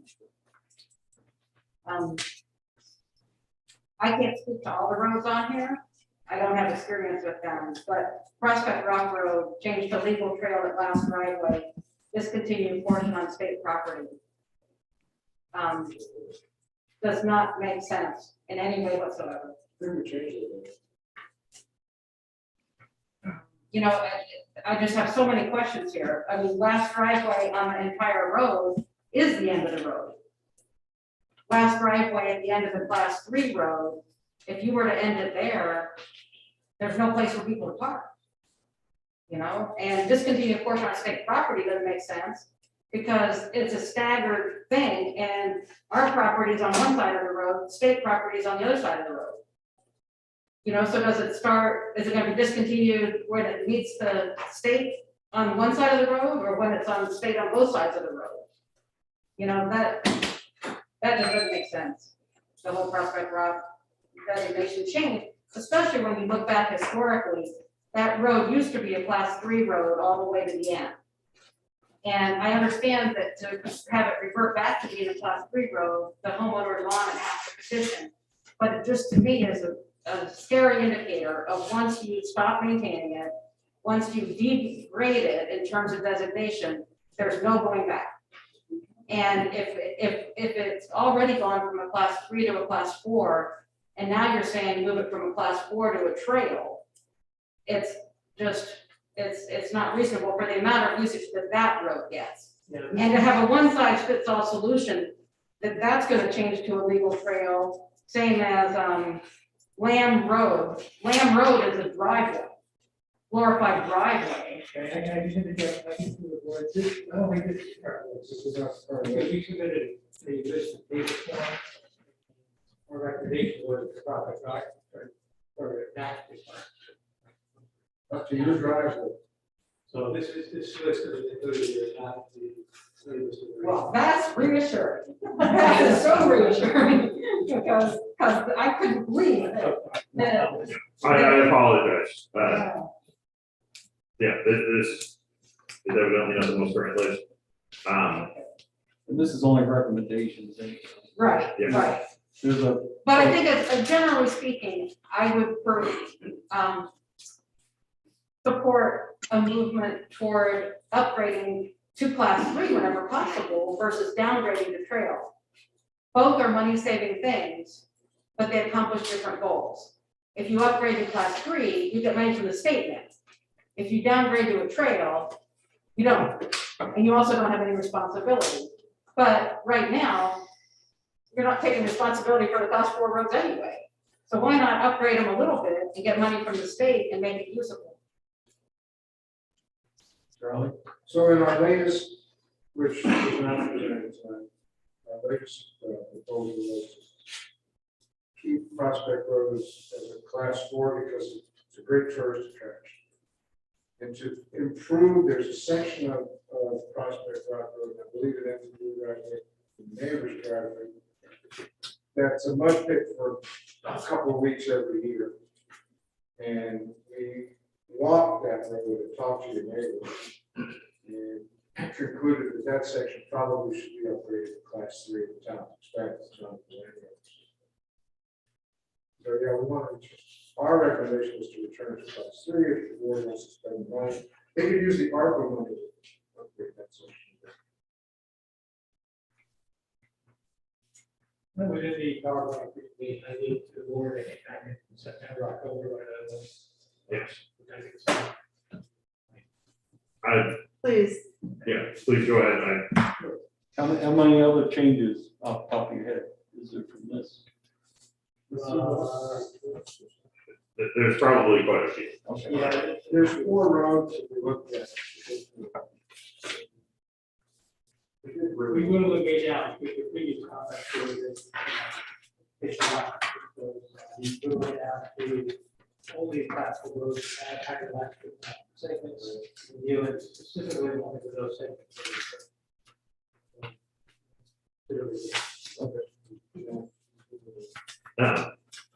Yeah, I didn't, my planning on this wasn't really to get into the specific roads tonight.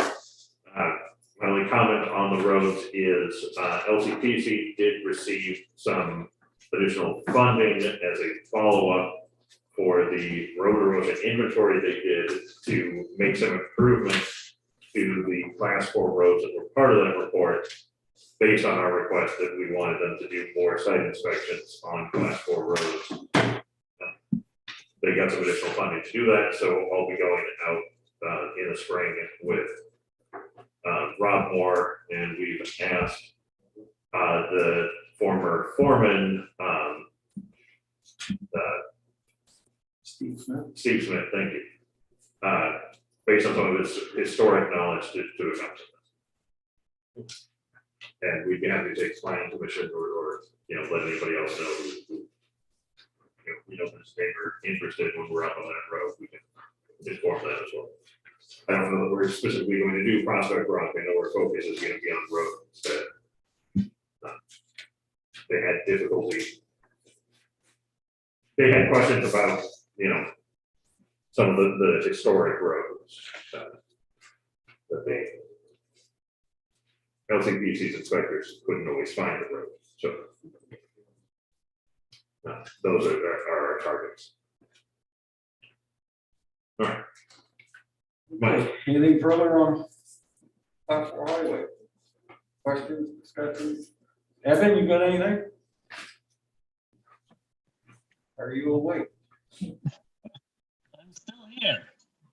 I was going to ask about the list. I'm glad that kind of got brought up at the end, because that list that's there is nothing that was in the planning commission's report on October 18th, but it sounds like Paul's going to work on that and get it to us.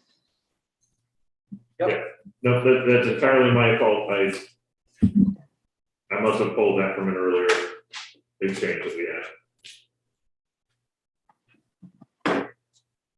All right. Okay, update from Ted Alexander Welcome Center. All right, so next item in your packet, we have a proposed pledge contract with Ted Alexander's family, Mark Alexander specifically, for providing additional funds to complete some of the work that we were not able to complete originally on the Ted Alexander Welcome Center. So they are offering us an additional $14,500 for the completion of the work. The agreement is based on our prior agreement with the Alexander family. So it would be, the funds would be paid out in 3 payments based on need and work completed.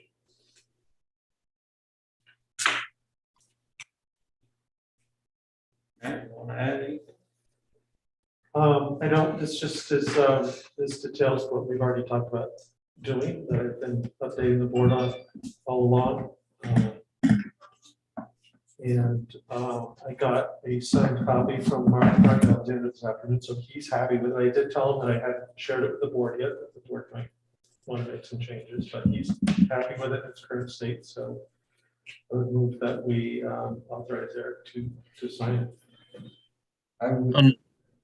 Nat, you already shared this with who? Mark Alexander. That's convenient.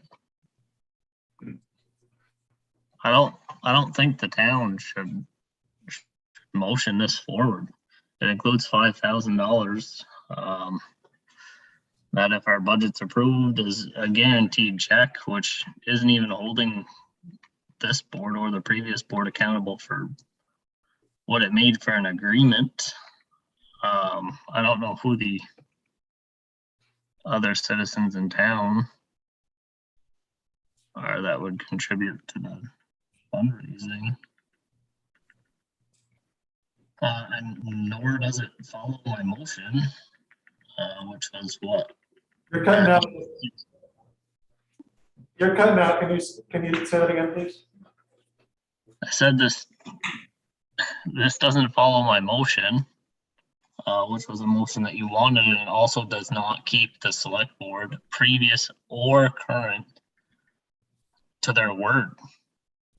And you've already shared it with the customer, so if we strike the $5,000, how do we look?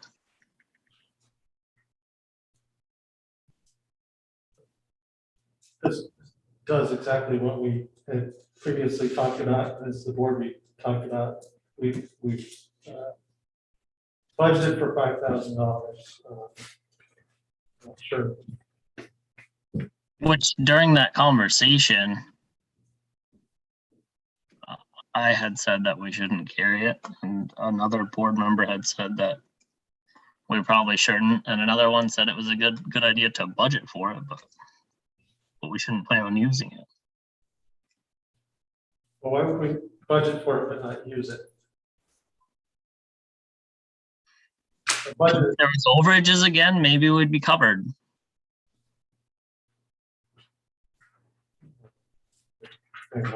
Okay, I would suggest one change, authorizing the vice chair to sign it, as he's been taking the lead on it.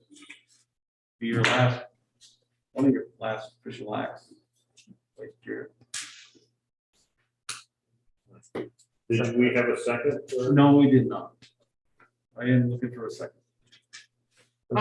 So, I'm not ready to second, I'll just tell you. But I tend to agree with Evan on we put it in our budget hasn't yet passed.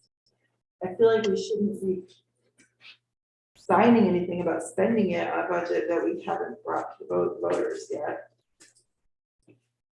The timing is inconvenient for you in particular, Nat, but I kind of feel the same way. Mr. Chairman, it said, also in that paragraph, it says that the voters do not approve the budget request. Citizens of the town of Johnson have committed to undertake fundraising for the purpose of securing $5,000. That's fair, yep. So that is in there. My major heartburn with this whole thing is that it goes back to our promise that we made in the beginning to wholly fund this without any taxpayer contribution.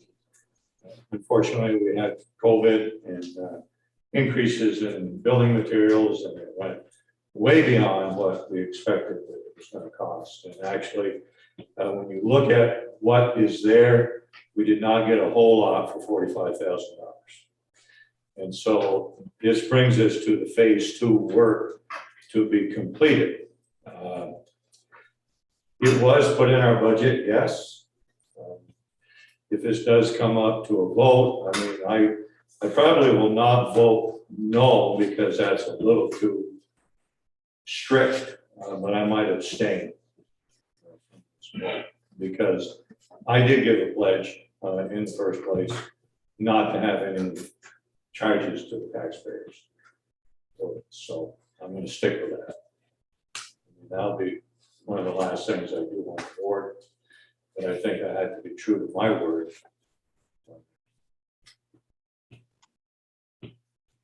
I'm gonna second. I'm gonna second based on what Mike just said, actually, about the fundraising. I think it's a good point. And the Alexander family has given this town a lot of money. And I don't think 5,000 is too much. Certainly the fundraise and probably the budget. We have a motion, we have a second.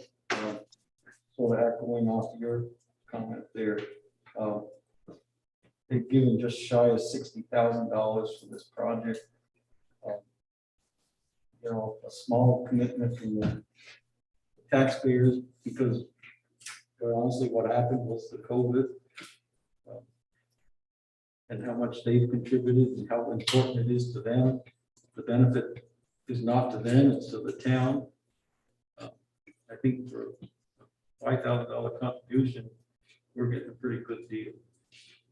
If it costs us something like that. Any further comments? Seeing none. I'll just automatically do a roll call. Evan, how do you vote? Nay. Beth, how do you vote? Aye. Mike, how do you vote? Abstain. Abstain. Nat, how do you vote? Aye. And The chair votes in favor, motion passes. You got the signed copy? I've got that, so. Okay. One sign. Everyone done all the work. It'd be a pleasure. Thank you. Thank you. Okay, next item is, we had a request from one of the candidates this year to do a ride along with the highway. He has since withdrawn his request, but we did ask Brian to look into it for inviting. So I spoke to our insurance company about providing coverage for an issue like that. We would not be covered for insurance if any injuries or anything happened during the ride along. The town would be open to a lawsuit. You know, that anybody who is not an employee or a town official riding along, yeah, we're pretty well open to a lawsuit. So our insurance company would recommend that we not allow anybody else to ride in the trucks. And if we did allow it for one candidate or one citizen, we would be setting precedent. Is there any further forward comments on that? This is not the Champlain Valley Fair. Great comment. Okay. Unless there's any further comment, we'll move on to, Is there a waiver that our insurance company could get us in case there was a need for some reason for a non-employee to be in one of those vehicles? We could ask for something like that. I didn't think to ask about that. I did ask about sitting officials, about select board members, because we have done that. And while select board members would not be eligible to claim workers' comp if they were injured, it would be, we would not be exposed in the same way as if it was a member of the public. okay. Right, there could be other scenarios though. Yes. Where a non-select board member would need to ride in one of the trucks, possibly. Yeah. It'd be good to have a waiver. I can ask for some kind of insurance waiver and find out a little bit more about that.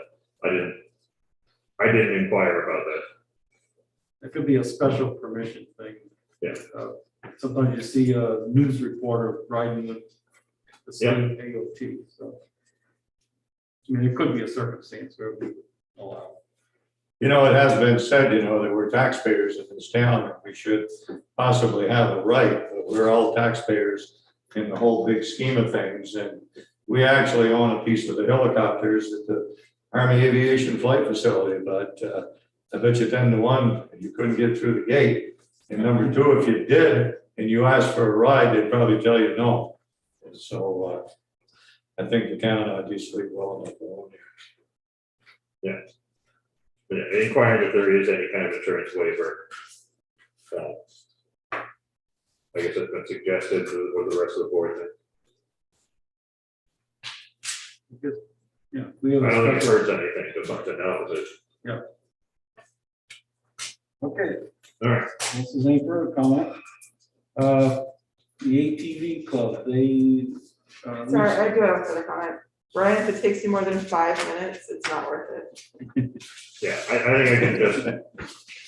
Well, there could be scenarios where we would need somebody in those vehicles to get the services that we expect. That's not an employee. In the day of COVID, I don't know, we're blessed to have a good road crew, but some of them are young and have kids, and some are old and have grandkids, and childcare is difficult. I can't paint the exact scenario, but it could happen.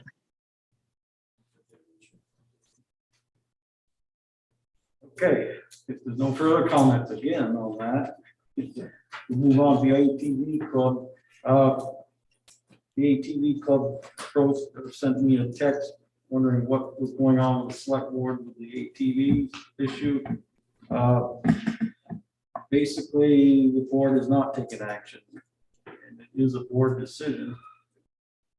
The little history there, the ATV club went to the voters on town meeting a couple of years ago, asking for access to the village, and the voters approved it, although it was non-binding. Took about 2 years to get the state approval for Highway Route 15. Last summer, that did happen for a season trial. That has completed. We had a public meeting and asked for input from different citizens in the ATV club, and the board did hear that. And now it's really up to the board. We have a couple of options. We cannot not do anything, leave the ordinance as stands and not open up the village. We could opt to open the village, change our ordinance, or some other changes to the ordinance. But really, it's in the board's hands right now. Not sure, well, looking for input from the board, where they'd like to go. And Ken, do you want to add any more? Yeah, not all this board, but past board also, going on, I think, 4 years ago. You amended the ordinance to allow us already on the class 2 road, Clay Hill, access School Hill. And then you amended the ordinance to let us down into the village, because it said no village access at that time.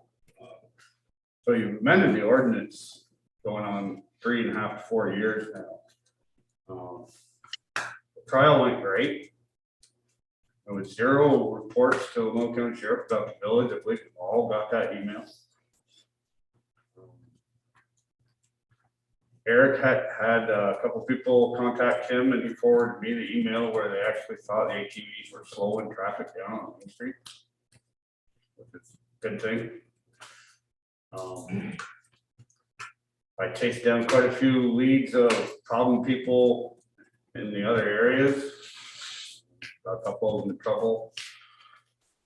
Eric chased down a few people before the trial period. He spoke to them and then took care of things there. I think the board just really ought to consider allowing this and move ahead with it. You know, I mean, if it's not well received down the road, it's a simple process of filing a petition and getting it to be reversed. There's 2 years involved in trying to get the state permit. State permits passed. They've installed 6 ATV signs just in our little village area here, showing that it's a shared highway. Basically, I think it went great. We didn't, you know, it was a slow year. We only had really a half a trial season because we didn't start till middle of July, was it, Eric? Something like that. You know, and it should have started in May 15th, but at the same time, I think it went rather well. I think you guys voted through and let it happen, and because you got to amend the ordinance already, because you've already allowed Clay Hill. Yeah, we never changed it. So technically, according to the ordinance, we're not supposed to be on a class 2 paved highway or road. If I remember the ordinance correctly, it does not identify open highways, just identifies. That's correct. Highways that are classes of highways, and that we authorize.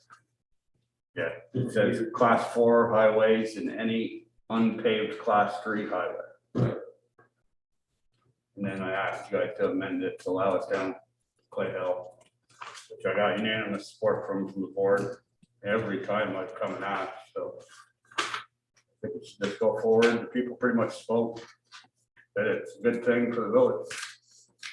I'd like to ask you guys to motion and pass this through. We're gonna change. Well, what do we, I don't understand. Well, we would have to give direction to Brian to change the language in the ordinance, bring it before, probably not this board, it'd be the next board. And then that board would be the one to vote on adopting the ordinance with the changes, either what Brian brings in or the new board, maybe other additional changes. And then we go through the process of the citizens have the right to bring up a petition, have a special town meeting and vote. Mike? We could just make a simple addendum to the existing ATV policy to make the recent temporary changes permanent tonight. It's not a policy, it's an order. Did I say ordinance or policy? You said policy. I meant to say ordinance. We talked about this a couple of months ago, and we talked about having a extended trial because it wasn't a real trial. To me, that means we don't do anything. Is that, you want to suggest before? We already talked about it. Like, we already. We didn't make a decision. This board is not. I'm pretty sure we did make a decision that we were gonna just extend the trial out another year. It wasn't in the minutes, it was suggested by Kyle. No, I'm not talking about people out here talking, I'm talking about the board talking about it. And the board talked about extending it a year, that same meeting. This summer. All the board did, as I recollect it, is we listened. I don't think provided any part. Okay. Well, as a member of the public, I would endorse that idea of extending the trial period. I think it wasn't perhaps full trial, we didn't really experience full the ridership, maybe it's good, maybe it's bad, but we didn't get the full benefit of the trial, purpose of the trial, then why not extend it and get that benefit? Agreed. More data is better. The data so far looks good. More is better. I'd just like to add that there was 0 reports from Will County Sheriff. Will County Sheriff thought the trial went off from 2 of the judges. Just, that's not true though. There were 20 something, 25, 26. 18 of them made by the same person that lives beside you on Sinclair Road. That's- If you want to look at it, there's really 4 complaints all year long. That's true. I just want to make the record clear. I'm not arguing. one way or Because the other. 18 of the complaints were on an active ATV used road, which the sign that says ATV use is right outside the driveway. Well, that's a paved road as well, so there should be no ATV. I mean, you both are correct. ATV sign is right outside your driveway on the speed limit sign, which is 35 feet from Route 100. Is that a paved road? It's a paved end into the road. That's a paved road. The sign- the ATV sign, you guys authorized, or not you guys, but the board authorized to install in 2006. It's been there since 2006. It has, there's a sign that's been there. It's on a paved class 3 road.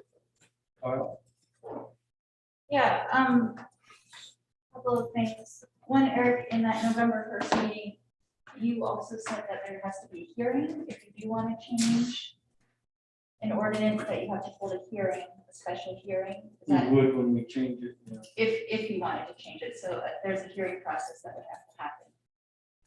So that can happen next. No, we would have to direct Brian to make some changes to the wording, and then we would have to approve the wording change. And Right, so I it'd just be want, part of a regular select board meeting. okay, I was just reading the minutes and you said a hearing, so like. Okay. And the other thing is that, looking back at those November 1st minutes, yeah, I would, I was reviewing them and, Shannon, Friedrich, I believe was the one that was here representing mostly. And he, he admitted several times in that meeting that it was a quiet summer, that this was not a true indication of what ATVs in the village of Johnson could look like. That's not what was in the minutes. Okay. Okay. Well, that's what's written here. He said the former president of the Green Mountain ATV Club said he believes the town was pretty quiet during the summer. He doesn't foresee an extensive amount of ATVs running through the town. He thinks having ATVs in the village will be good to the town. There'll be more opportunity for people to interact with the town and use stores and restaurants and minimal impact. He then goes on to say that the club did not promote the ability to go into the village heavily, knowing this was a trial year. They didn't want to pound the town during the first season and encourage everyone to come. They didn't want people to have concerns there were too many ATVs in the village. There will be more in the future. He then says it's been an average year and an average number of people. He doesn't see the point of having a longer trial period. He thinks it was a very average year. And then another member of the community said, Darrell Wescombe said that he doesn't think Johnson will ever see an influx of ATVs because it's a dead end. Newport sees a lot of business because it's part of a loop. The only businesses that will ever see ATV riders buying things will be those that sell gas and food. He doesn't think anyone on an ATV will buy art supplies, which was directed at me. That's not the purpose for the day. So there was, yeah,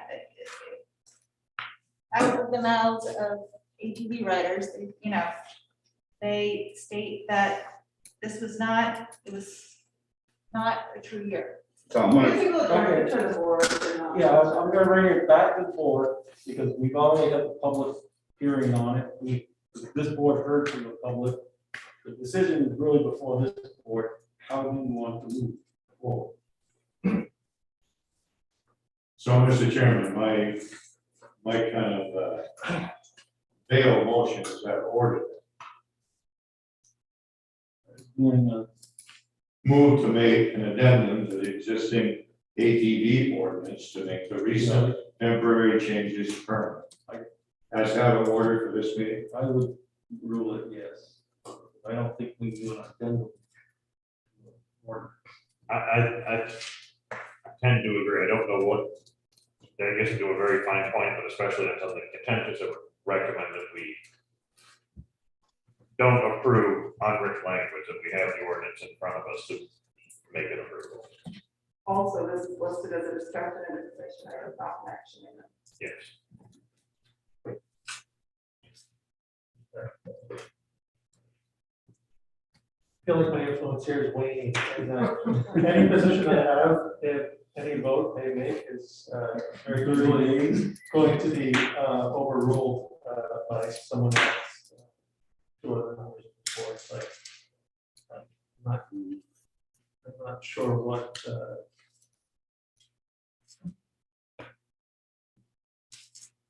not sure what I could do to help move the conversation forward at this point.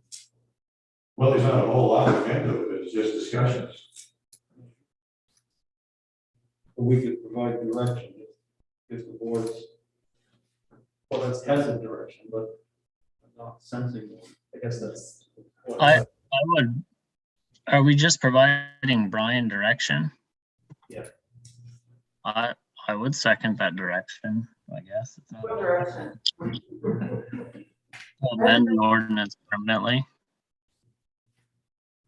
So if you want to see the amendment, I can draft the language to bring the current ATV ordinance with the with the temporary changes. I can bring that forward for a future meeting for you to vote on, if that's what you want.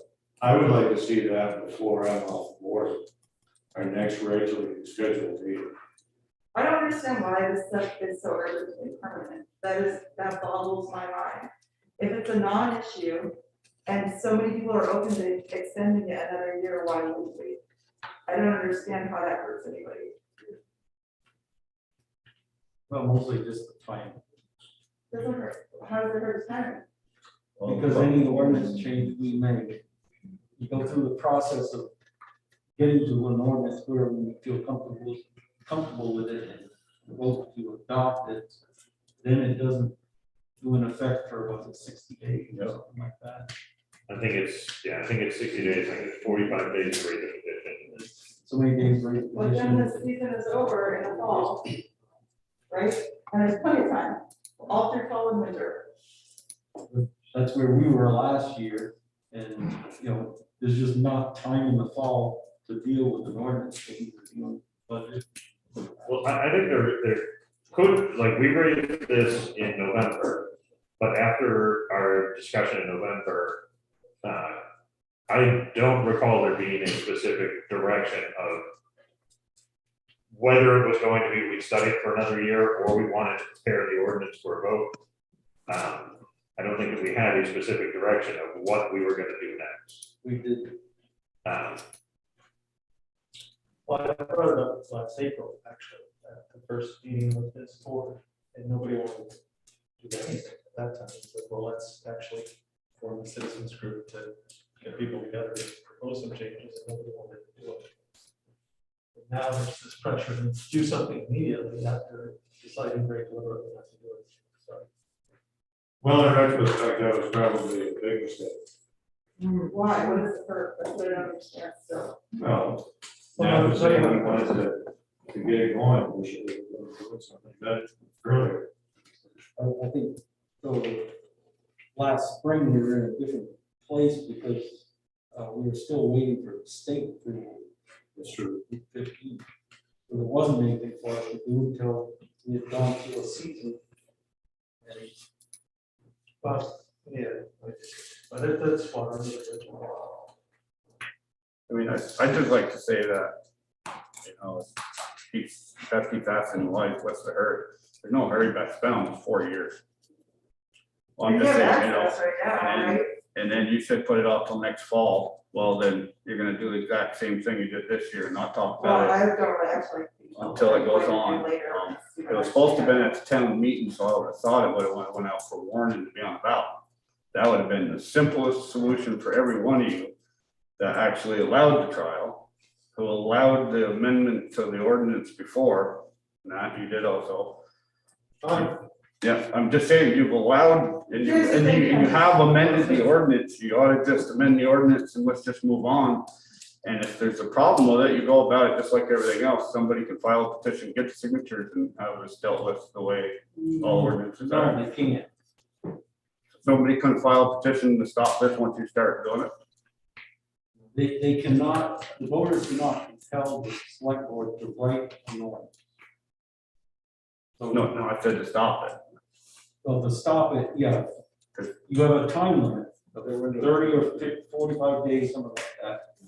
After we adopt an ordinance, the citizens can raise a petition, and then it requires a special town meeting, and the voters decide up or down on that ordinance. Okay, so again, But they you can't- amended the ordinance 3 years ago, and we haven't had an up or down vote on it in that time period. That's a good. I think the changes we made were just opening in some highway access. Maybe we were stretching the limits of what our ordinance had allowed us, but we were at least within it on classes of highway. This is a whole different beast where we're opening up access to the village that goes on a state class 1 highway. It's a whole different place than where we were. Correct, but that permit's been approved, passed, signed, sealed, and Your state one. and signs put up. So really, we're here asking you to open up Railroad Street. But that's really the new road that you're gonna be adding to it, because everything else on the other side of that bridge is open. Besides River Road and I believe, what's your road? Creamery Road. To provide access to the village is going to require opening 2 class 2 highways paved. Blue Hill and Rose. You already have though, Eric. You let it We down. allowed it for this summer. No, you allowed that 2.5 years ago to get to Jolly's.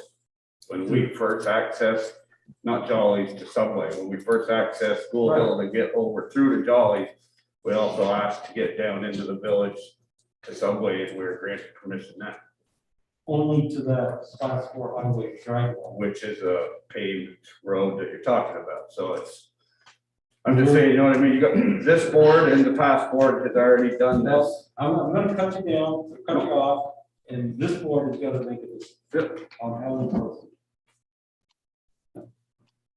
Or not. It's totally in the board's hands. You had the evaluation year, you have the public input. This board wanna. You can probably get to it just one more, sorry, if I may. I think Beth makes a very good point. If there's any question whether we had an evaluation year and it was a true evaluation year, then extending it for another year makes perfect sense. The riders still have access, and everybody gets the benefit of the additional experience. It's like an obvious win for everybody. I hate to punt it, but, as in a month, there'll be a new board sitting here. Should we donate it to them? Hand it over. I mean, either way, I'll be on board for it, and I feel pretty strongly that there's no harm in continuing the trial for another year. Anyone who makes an argument otherwise, you don't know I'll just tell everybody here, you don't know my position on ATVs in the village, because I don't know my position on ATVs in the village.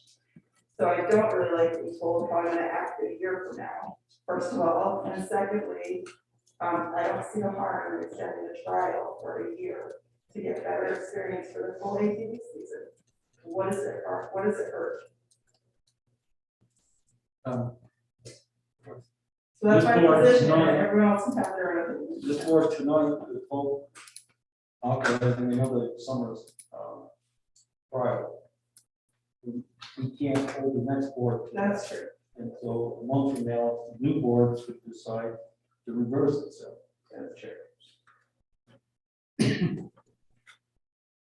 Although you and Evan would be majority of the agreed. You do what now? We would be majority of all three of us. So is that the sentence of the board right now is to? No. I'd like to see the wording next meeting. By the temporary changes to be added to the, as an addendum to the existing ATV ordinance to see what it looks like. Okay, we got two suggestions. One is to have another season trial. Another suggestion is to open up the ordinance and put the wording in. Any other thoughts? Just a point where, so this was warned as a discussion item, so you can't actually take any action tonight anyway? Yeah, correct. Okay. Do we need the discussion item? Do we need to provide direction for Brian? Yeah, I think the board's interpretation is asking me to prepare a document for them. Isn't a specific action. Evan? I'd like to see discussion and action at our next meeting on amendments to the ordinance, kind of like Mike said. Proposed language. Huh? Proposed language change? Yeah. I mean, we're getting down to planning, and right at the beginning of this meeting, we talked about, you know, planning for the beautification committee to write grants because they need to do it by the end of fiscal year. Well, these ATV guys need something before the end of our fiscal year, and we're kind of just kicking them to the side like it's been done for 4 years. I think we should act. And I openly said I would support the will of the voters, and you did too, Beth. And this vote overwhelmingly passed last year. Well, we can talk about that separately, Evan. I disagree with you. I agree with you that it to not change the ordinance, but that's not the same thing as changing the ordinance. So we should be clear about what passed. Yeah, very specifically what passed was not to change the ordinance. Right. Overwhelmingly. Well, I think, yeah, Yeah. maybe we should talk separately because we were all at the meetings on how the previous select board finangled all the wording for that and gave it as a layup. The ATV committee really didn't have much to do with that one. Okay. But the wording was specifically not to change the ordinance, so for what it's worth. I know, because I know it's not to change the ordinance. You'd like to know my vote on that one. Yeah, to say that. Fair enough. Are we in somewhat of a consensus? I'm not sure now. Weird thoughts.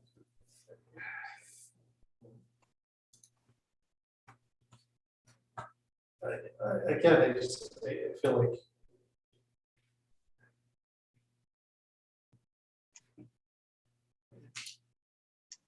any changes that we set in motion tonight are going to be changed by whoever's sitting here in a month. So I really feel like my input's limited. To that point, I think, yeah, that would be my position, to not, just to not to Brian to do it. It's status quo.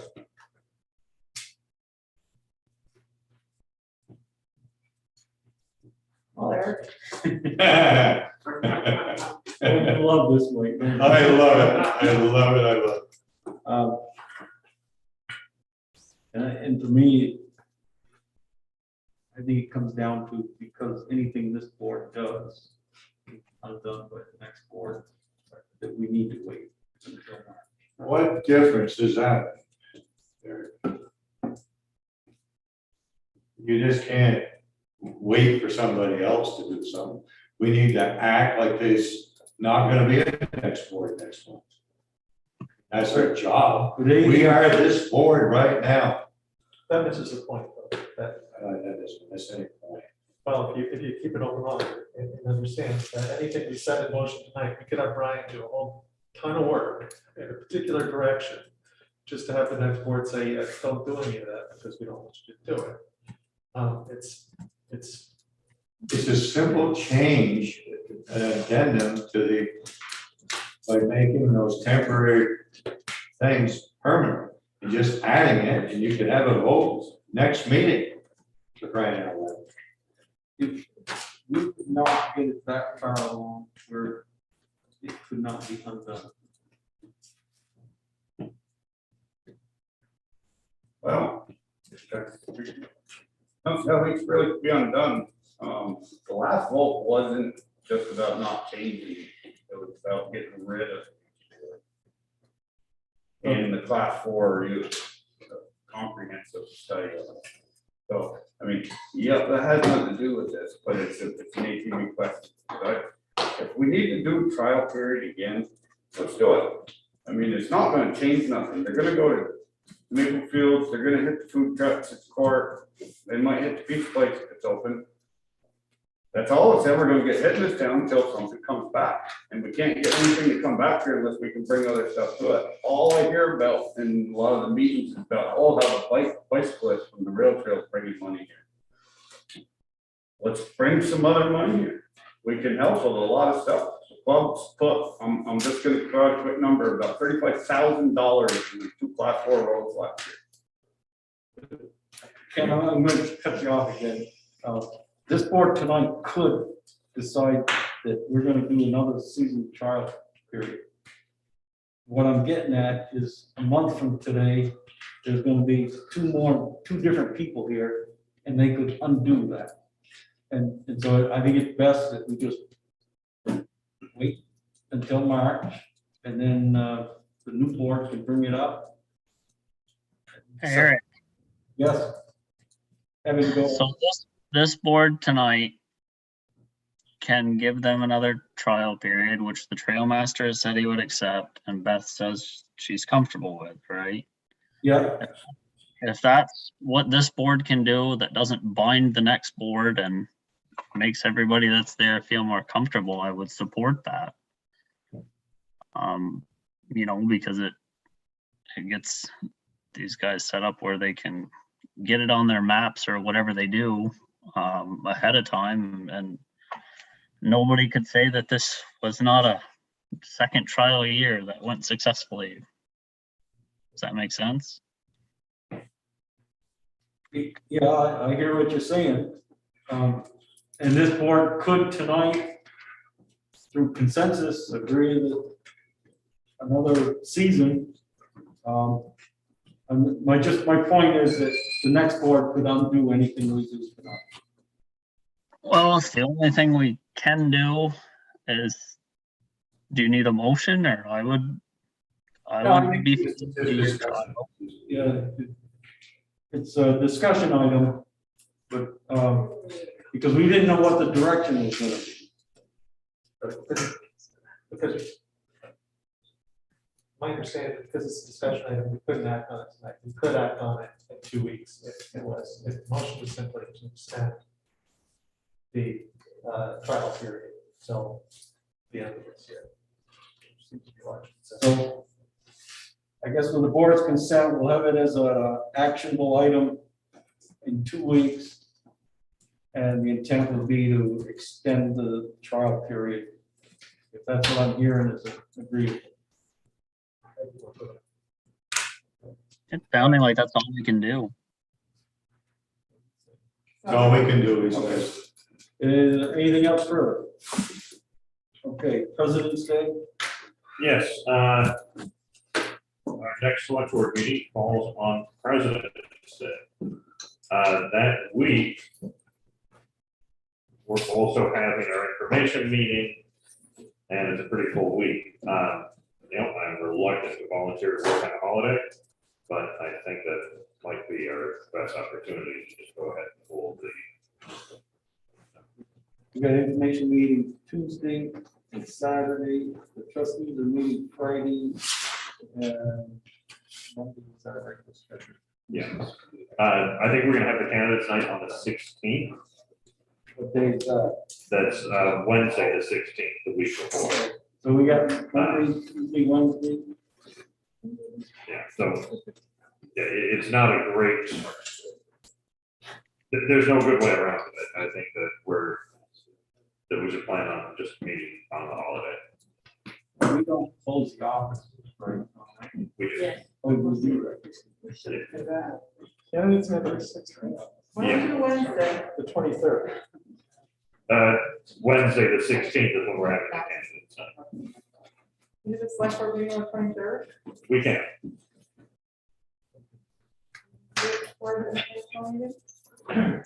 I don't believe that we do. I don't think there's anything at the informational meeting. I don't think there's anything we can do to modify what has happened.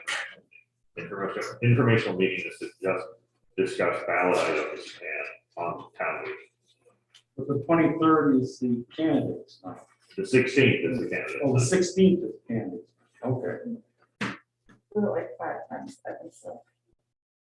Yeah. I've not seen it anywhere. I didn't put anything on my calendar. So 16, but we have a second night, second candidates for. No, No. one form for the candidates on the 16th. I'm thinking of information. 2 informational meetings on Tuesday and Saturday. No matter what we do, we're gonna have a lot of meetings that last week in February. Right. I'm sorry, yes. I'm happy to meet on the 23rd. Or the 16th, or excuse me, or the 21st. What's the board pleasure? I vote 23rd, give Brian an actual holiday and Rosemary an actual holiday.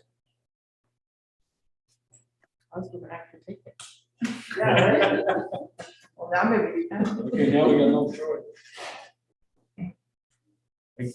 I guess probably look for a formal motion to change our meeting date. Evan, does that work for you? I'll be home the whole second half of February, so sure. Okay, so I move to hold our select board meeting the 23rd instead of the 21st. Okay.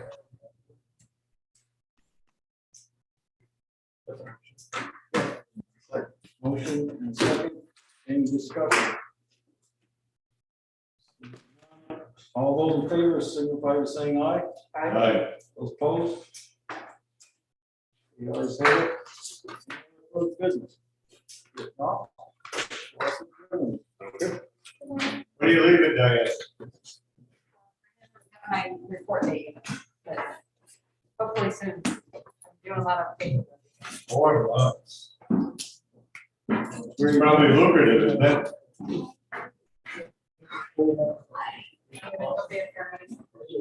On a cruise ship. Is that something?